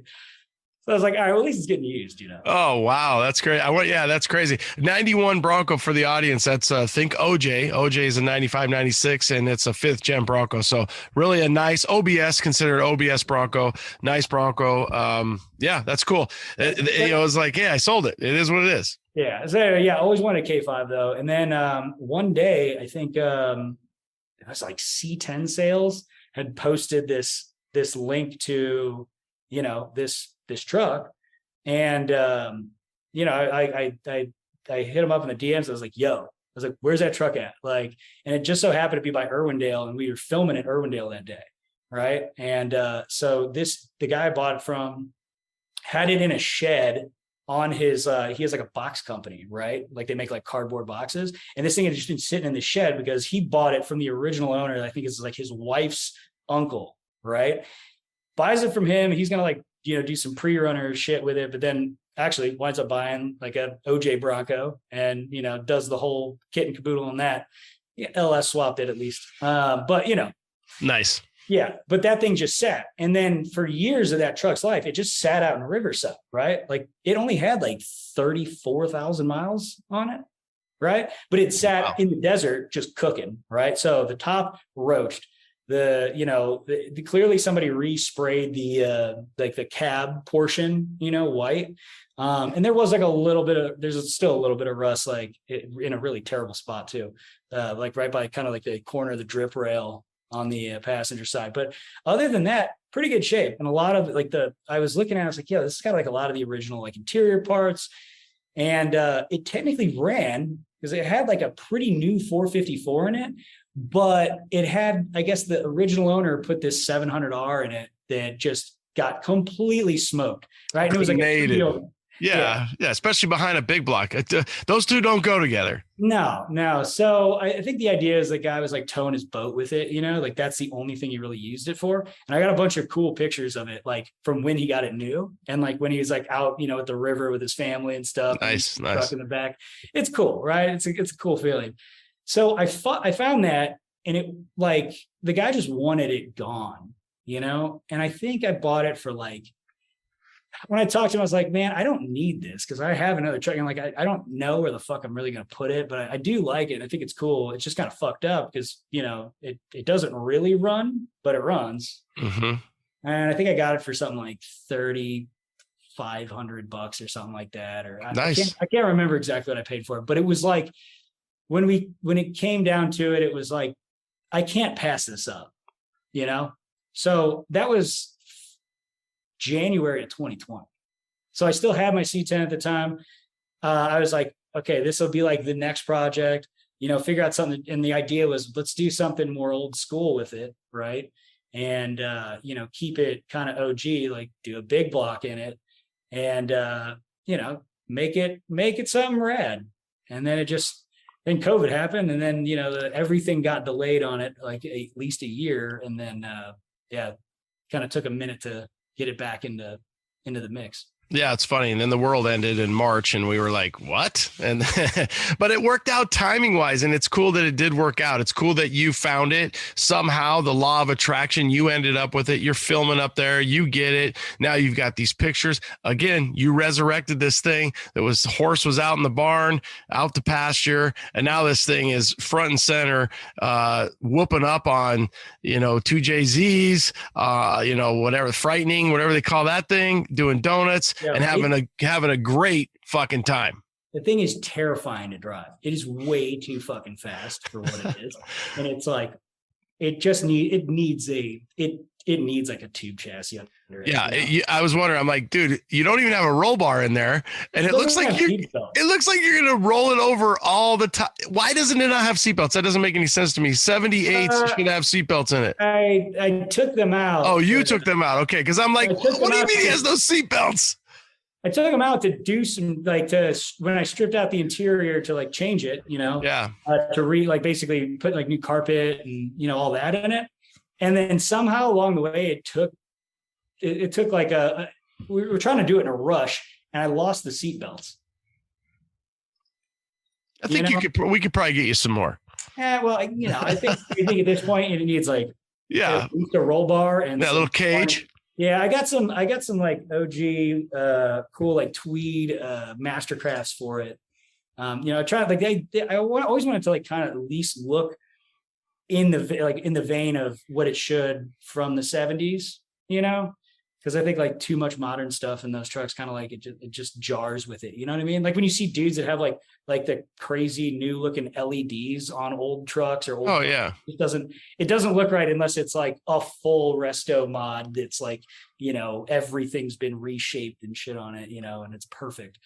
But yeah, so yeah, I should probably do that. What's funny about that is, and I've never liked it, but it looks like it has a van conversion. So those we always called those van conversion seats, and that's because it has that little console with the wood thing.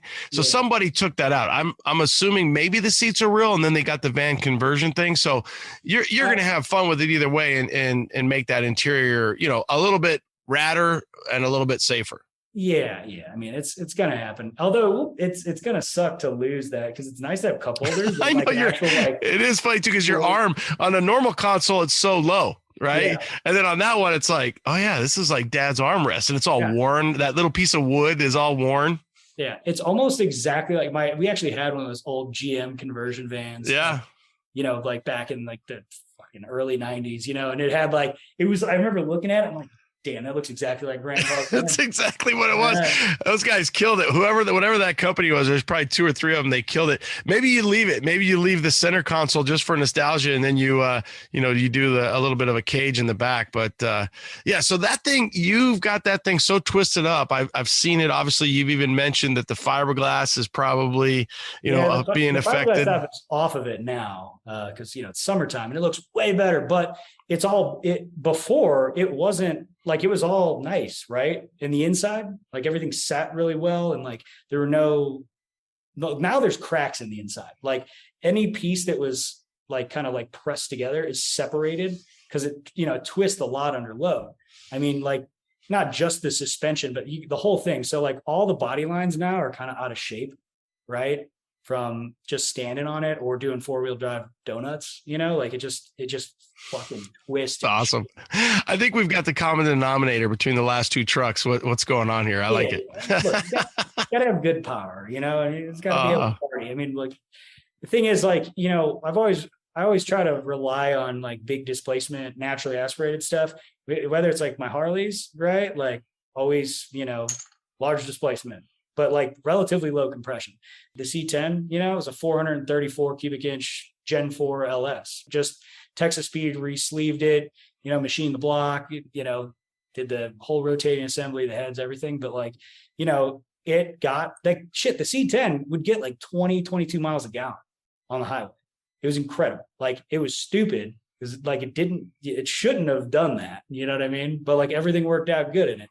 Now the K5 gets horrifying gas mileage.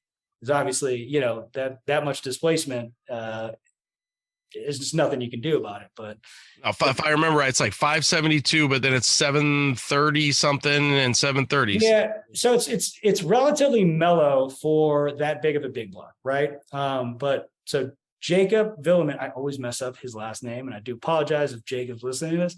But Jake, awesome kid. I say kid because he's like 7 years younger than me. But he's like one of those scientist kids, you know what I mean? He works at Smetting Performance and who, started by Ben Smetting, who also like did a bunch of stuff with like Grumpy Jenkins and stuff back in the day. He goes through your block, or at least in theory, a block of, and he's a scientist.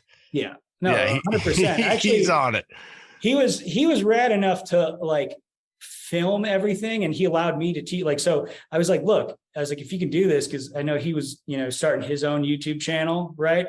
I believe he goes under That Engine Guy. So like, but I was like, yo, this is how you shoot this to create, cool build montages and stuff like that, right? And set your camera up like this. And so we'd go through all that. And so, when he's like doing all the machine work in the block, the heads, going through meticulously checking everything. That was another thing. Both these engines were phenomenal because somebody went through them, and like I never knew that you had to check everything so many times, right? Like with bearing clearances, whether it's like, just everything, right?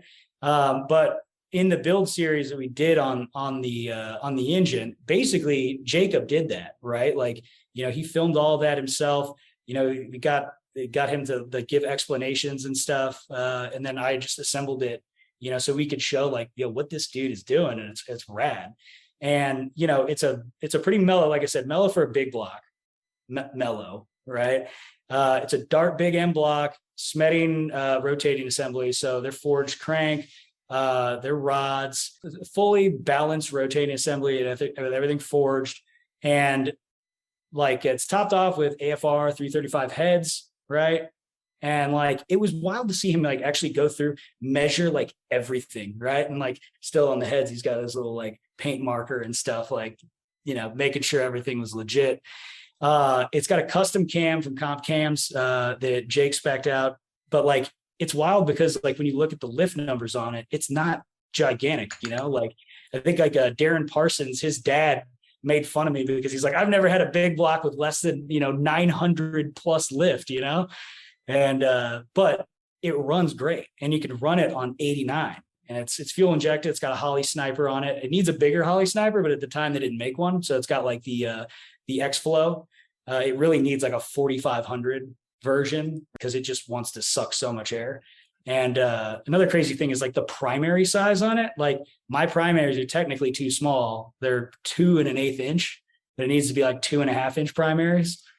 But like, it's crazy just how well that thing works. It doesn't get hot. So every video you've ever seen that thing ripping a bunch of donuts, where I've done it, like what you didn't see in the videos, like I just did a bunch of them, you know what I mean? Like we just keep sending it, chucking it left and right, just like letting it eat. And like, it never gets over, like the highest it's ever gotten is like 192 degrees. Wow. Yeah. That's part unreal. of that is actually thanks to, Vintage Air, like those guys are awesome. Yep. By the way. Love Rick. Obviously. Yep. Exactly. Yeah. But shout out to Rick. So they hit me up when they knew I was doing the big block, and they're like, hey man, we were doing this like fan setup. We do like a whole front runner kit and stuff, but like, we want you to test out this like fan and shroud package that we're going to do, which now you can buy on the site, but it's like one big 2200 CFM variable speed fan, right? And like, it's only like this big. So it's a really tight packaging. It comes with a injection molded plastic shroud, which is nice because it doesn't it doesn't get hot like an aluminum. Sure. And it's got like pass-throughs on it, like you would on a trophy truck or like, any race car. And dude, that thing keeps everything so cool, So it's wild like that, usually you drive old shit, it likes to get hot, especially when you put it on the limiter and just park it there. Obviously a big fan of Rick and Vintage Air and what they do and their front drive system. You put it on the old big block and then you put it on the new big block. And so that was cool. And it looks really, really clean. Those front systems look phenomenal.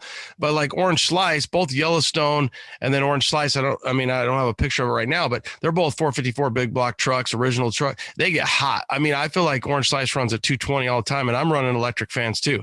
And so to hear that you're putting that much fuel, that much, she's ready to party, and she doesn't even get over 200. Yeah.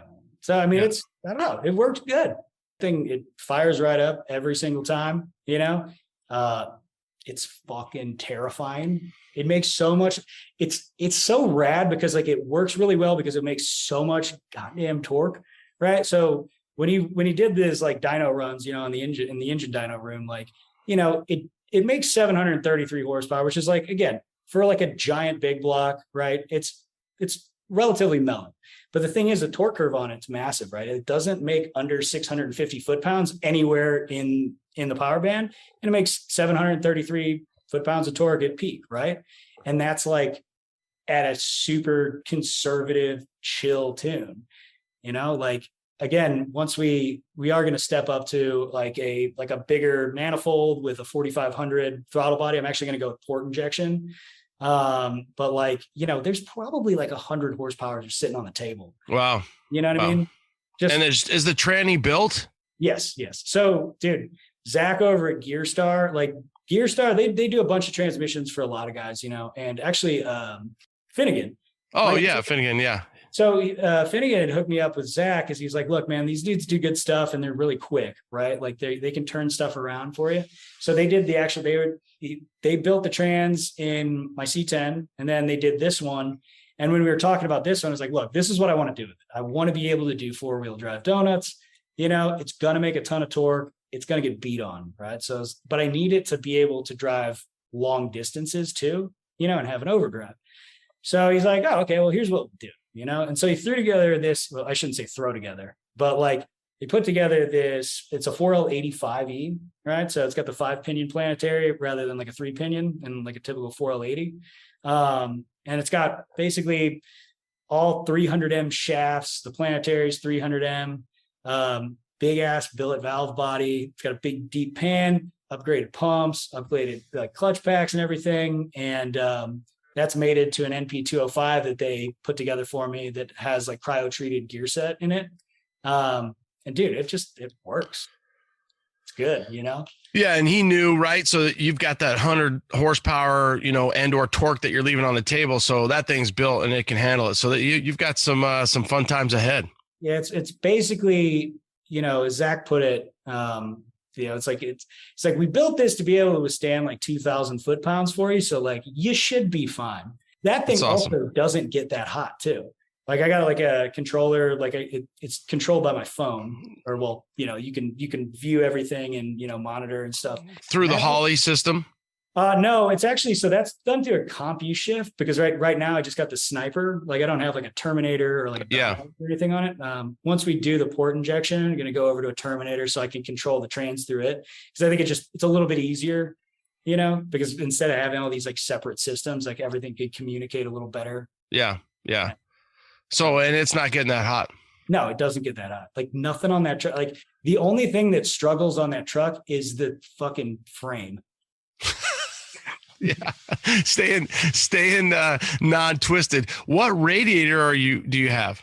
The radiator that's in it now is it's a big like Mishimoto, I believe it's just a 3-core actually. 3 or 4-core. I can't remember because it was so long ago. If it's not aluminum, it's metal, or is it aluminum? It's okay? Aluminum. It's aluminum 3-core, and then obviously you've got the vintage air fans, and everything's working together. And obviously the motor's not pulling, creating that much heat. So it's got huge horsepower. Now, did you in this and that? Did you think that you would smoke him the way that you did?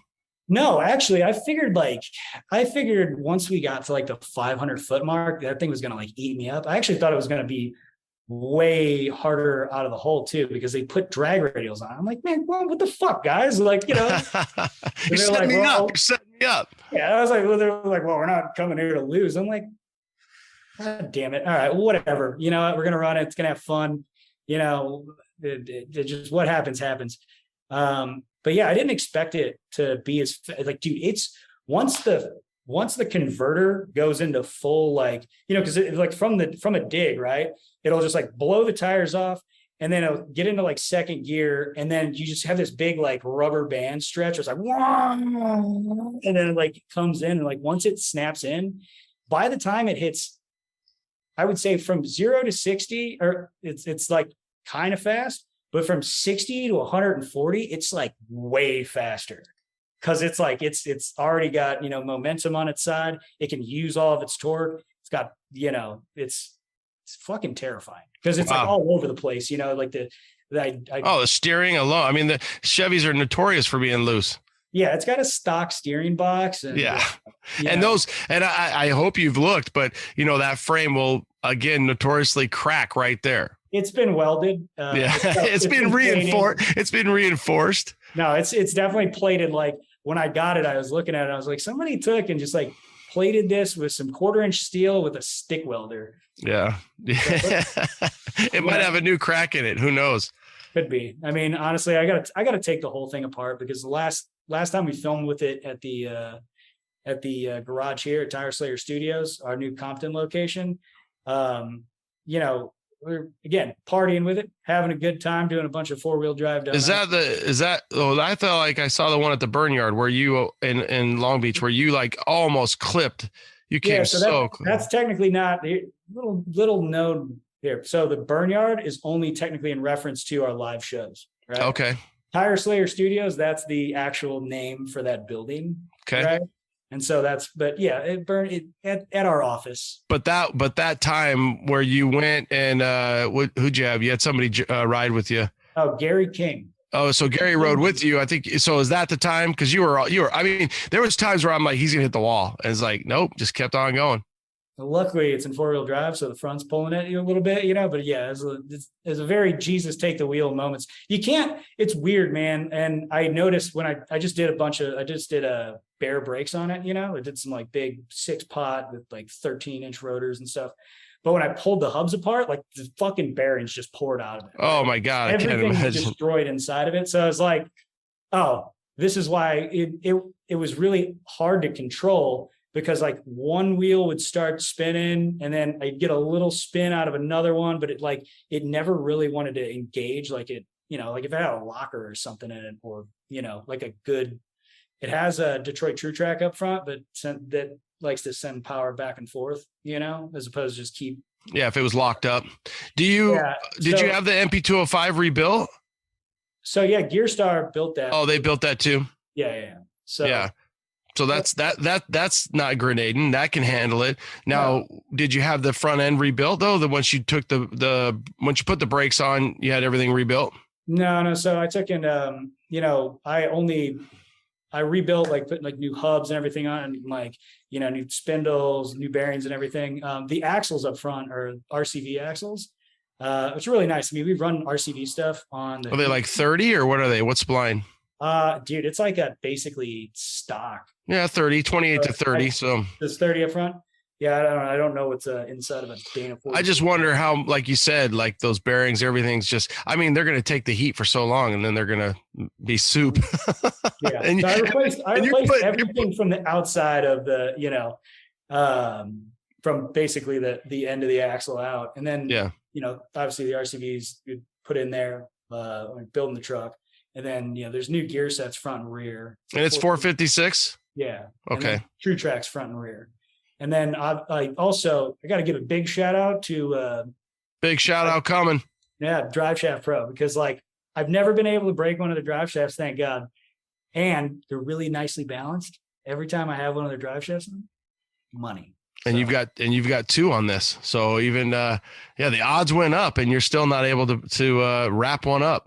Yeah, I'm pretty impressed. Like I figured that, because I always look at it, because it runs so close to the Transpan. Especially with that 4L85 in there, it's bigger than a turbo 400, and so it's like there's only like this much clearance. It's like, man, if this thing breaks and they're like just mangles itself, like it's gonna take out the Transpan, and then I'm just gonna lose all the fluid and then I'm up shit's creek. So. Yeah. Oh, that thing's killer. Have you been able, since you upgraded the brakes, because you at times reference that it's it can't stop.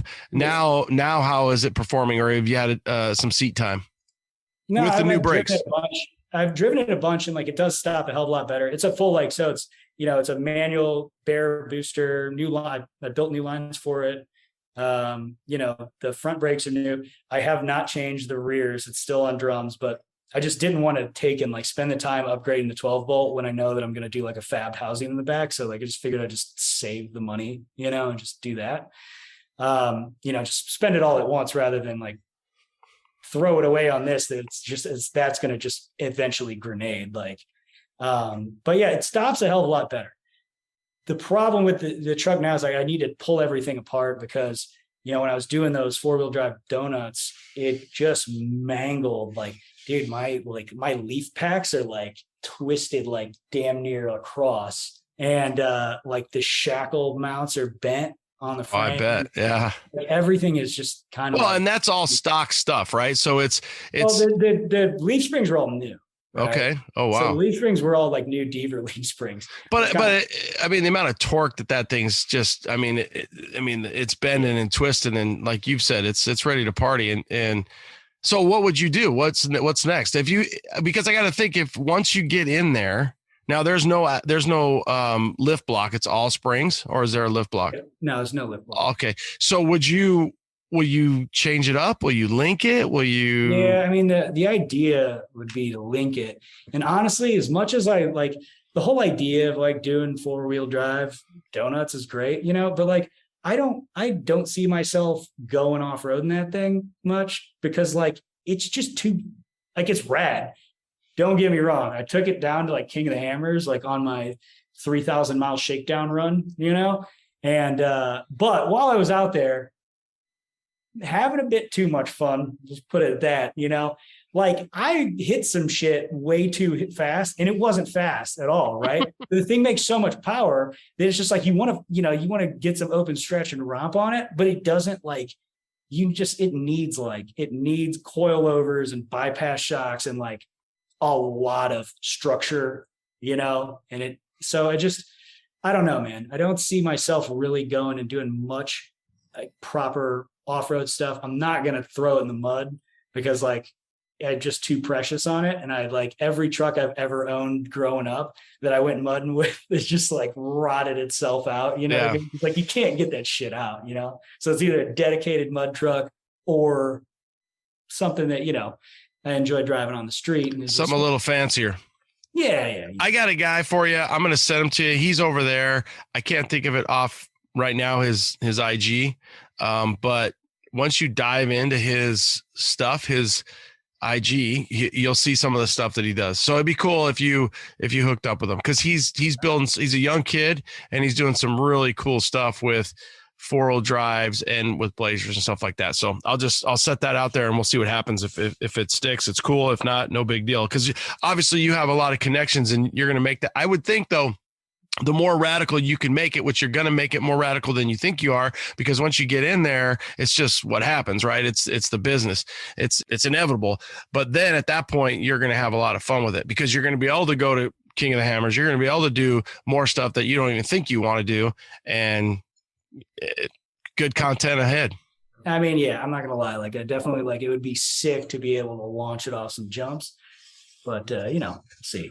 Yeah, it's gonna take a little bit. You know, he's got a video. As soon as you start saying it, he's got a video where he's got like a 84. So I always call it slope nose square headlight. And it's a K5, and he's coming in so hot, and he just freaking slams on the brakes, and that thing freaking just so smooth the way it handles it. So he's doing some cool shit. So I'll over Roberts. Yeah, it is Robert. Yeah. Yep, that's it. I talked to that dude. You know, actually, yeah. I think King of the Hammers. That's it. There you go. Yeah, because I'm sitting here thinking of you talking about it, and I'm like, all right, I want to send him this kid, and I've talked to this kid because I'm building a 74 right now, and I'm like, man, I should just take my chassis over there and let him do his thing on it, right? Because it's just time and so on and so forth. And I'm thinking this would be good for him, and it'd be good for you. That was good work. When I met him, they had a really good looking truck. Actually, I think it was his truck was out there, but they had another one too, and like I was like, oh, this is sick as fuck. Yeah, man. I was like, I need this, but my wallet doesn't need it, but I need it. yeah. And the content, I mean, I think it's cool how you guys balance that, right? It's like I have my own stuff. Okay, so for names, you have it as Seabass. I love naming stuff. Sometimes I love it. Sometimes it just happens. So I've got a couple for you. Okay. Let's do that. Well, Jimmy Canna. So Jim Canna, but Jimmy Canna. Mm-hmm. High Five, because it's a High Sierra and it's a K5. Mm-hmm. And then the two that I really like are Sketchy, because you say Sketchy all the time. And then Chaos with a K. So have fun with that. I like Sketchy. When you say Sketchy all the time, I'm like, dude, and it's kind of got a little bit of a ketchup color to it. And I'm like, Sketchy with a the way I would do it is all small letters and then a big K. So I just picked up a 79 and I drove it from Sacramento. I flew out to Sacramento, picked it up, drove it home, K5. And she's like, well, can you keep it as Buck? It's Buck, right? And I'm like, all right. I'm like, I always name stuff, so let me see what happens. Well, then I'm sitting there and I'm like, well, Buck with a 5, K5. And I'm like, Buck 5. I mean, we always say that. We're like, oh, it's Buck 5. It's 5. So right now it's going to be my daughter. So if she likes Buck 5, then it's Buck 5. It's not. But yeah, you reference Sketchy quite a bit. So I was like, dude, that might be good. But it's a lifestyle. Yeah, you've got it figured out. Okay, you've spent a ton of time with us. I appreciate it. I want to wrap up and let you get going. All right. We've hit a lot of really good stuff. What is next? What's next for you? What's how about this? Let's start with Sketchy. What's next there? And then what's next for Zach? Well, we've got doing a lot of plans for SEMA this year. We obviously do our live show out front, that me and my buddy Corey host. It's obviously, the big Hoonigan burn yard, and it's pure chaos. And right? it's awesome. Yep. Yeah, it is a circus of destruction. Right? Some stuff is sketchy. Some stuff is chaotic. Yeah. So the plans for that this year are becoming like exceedingly large. And, I don't, because nothing has been signed yet, I can't like go into it, but much bigger show. Right. Wow. Nice. Much more cool stuff. So really looking forward to that. And then I've been working with my boys over at Texas Speed to make some some better offerings for like a more complete package for just your average guy who wants to go and swipe a motor out of a junkyard, throw it in his truck, and kind of have like the main components that you need to mostly like replace a lot of the shit that is broken or like that you should replace while you've got, stuff apart. And also have a gigantic fucking cam and like, properly sized exhaust and other things for it. Right. But everything like a package that works all in one. So I've been working on that for a few months now, trying to get like a good low price point. That's something that's affordable, that has everything you need. That's like, all right, cool. One-stop shop, everything that's going to bang, and you can have the BFD in there and not worry about, do I not have like good enough valve springs or like, do I have like improperly sized exhaust? Because one of the things I kept running into is like people would have headers that were too small, right? And you'd bump up from like some guys that have like 1.5 or like, 1 3/4 headers and they bump up to a 2-inch and then pick up like 70 horsepower at the wheels. You know what I mean? And it's just because the thing moves too much air. So it's like, how do we solve those problems and, make it so that, more people in the world can chop? Because, you are that sweet sound in the streets. You are the chop master. I actually had that written down.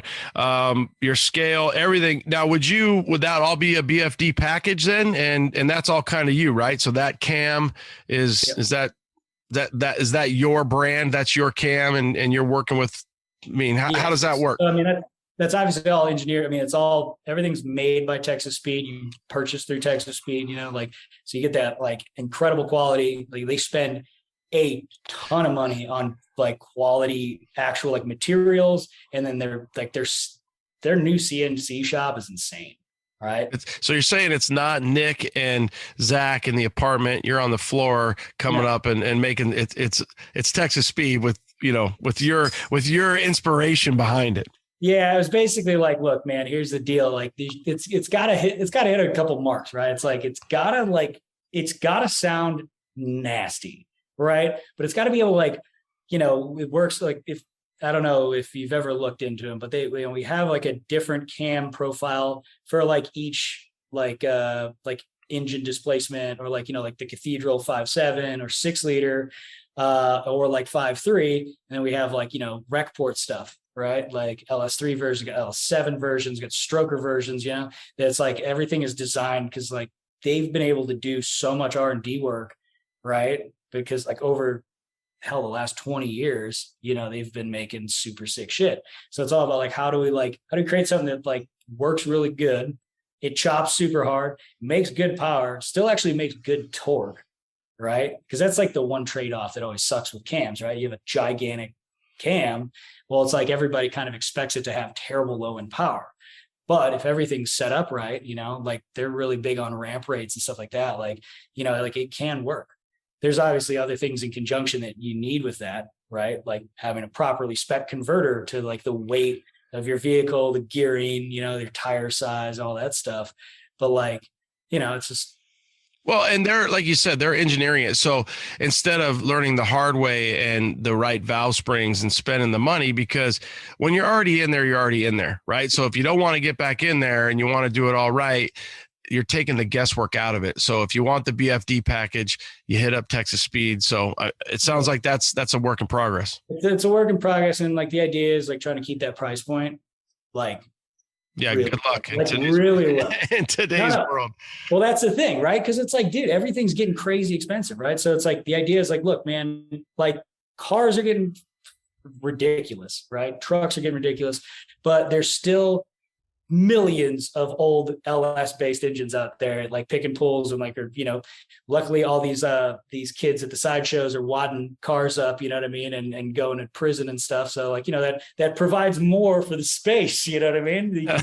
Nice blocks you can tear down and, Where'd you get this one? I was Zach's uncle. He went to prison and I got his motor. We came full circle on that. That's crazy. Yeah. But hey, we got to like something you can just slam together and like have all the parts you need, just go and rip and, have a good time. And that's a work in progress. And that's something that we can stay tuned either through Texas Speed or through you on IG. And as time comes out, we'll know more about that. Oh, you'll hear about it. Okay, well, let me know because I'll make sure even if we need to do a 5 or 10 minute segment with either you or Texas Speed, we'll get you back on because we want to we'll let everybody know what's out there, especially if it is something that is as affordable as you are trying to make it, because that's the crunch. I mean, we want guys and girls, we want them in their trucks, we want them working, we don't want them intimidated by it. We want them to be able to get what they can at a good value. Exactly, man. Yeah. I want to keep the party train rolling, man. Dude, if you want to party, Zach's the man. Okay, I'm looking through all my questions. I think I got pretty much everything. The last one I got for you, which was, I'm going to add one, but I love this is, as a kid, we had Tenderoni. We had a song, it was like Tenderoni, but you always say, don't be a jabberoni or whatever. Well, dude, what is that? That's hilarious. Jabroni? A jabroni. Yeah. What's a jabroni? You never heard that before? Oh, yeah. When you say it, jabroni, it just seems like don't be a dipshit. Yeah, it's a jabroni like that. Dude, I've never. You say it. I'm like, it always. Yeah, hey, don't be a jabroni. Yeah, I don't know. It's like I remember just like even growing up, like back in like the Rock used to always even say it when he was a wrestler. You know what I mean? Don't be a jabroni. Oh my God, that's funny. Yeah, I might have to look that up then. Okay, last thing. What's so? What are you jamming out to? So you're making the road trip from Park City. You're headed back to Long Beach area, and you're cruising. You've got one CD stuck in the K5. I think for that drive and that truck, I mean, you can't say one CD, man. Dude. It's stuck in there. It's jammed up, jelly tight. It's in there. It's being a jabroni. It won't come out, and you're like, right. Dude, so I gotta listen to that drive specifically, right? And with that truck, it would have to be like something Waylon Jennings. It just everything works together, right? Yeah. Beautiful scenery, out an open road. Got something from '78, Nice. Block humming. He's got a greatest hits. I've got it. It's pretty damn good. So we could do with Waylon greatest hits. Okay, so now you're driving the C10 and you're driving from LA to Texas. You're gonna go visit the guys at Texas Speed. What are you jamming out to for that drive? Oh man, is it the same scenario where one CD is stuck in there? It's stuck in there, dude. Tell you what, I actually had this happen my entire freshman year of college. There was one CD stuck in my Bronco. I could not get out, and also I couldn't turn it off. Right? But it was Guns N' Roses' "Appetite for Destruction." Yeah, I can't lose. I still will listen to every except for track 4. Other than that, every single song on that album is like it never got old. And my friends would always make fun of me because like we'd start it up, Welcome to the Jungle would start playing. You know what I mean? But like, if you could go back and you realize you're like, dude, if there's gonna be a CD that's stuck in your CD player, that's gonna be the top 5. That's gonna make top 5, especially for our generation because. Dude, Appetite for Destruction, sometimes I just think, how could this be that good? And it's that good. Yeah, so that's a good one. Like, man, if I had to battle for like best debut album of an 80s like a rock band, it's like do you like Van Halen's first album or do you do Appetite or do you know what I mean? Like yeah. It's like some of these guys came out of the gate with like such heavy hits. I'm gonna give you one that's right up there, and it's Pearl Jam 10. Because Pearl Jam 10 is just, same thing. I listen to Pearl Jam 10 and Appetite in cassette form. So my first exposure is cassette. And I try to explain this to my kids, like, dude, you didn't forward fast through all this shit. You just friggin', and that made you listen to other rad songs that you would have never listened to. And so, Pearl Jam 10 is a good one. 84 Panama, 1984 Van Halen. Obviously that's a good one. That's not their first one though, but yeah, that'd be interesting. There's some really good ones. Obviously Nirvana gets I'm just not that big of a Nirvana fan. I am, but that gets a lot of love too. Right on, man. Yeah, cool. All right, so Appetite and a little Waylon in there.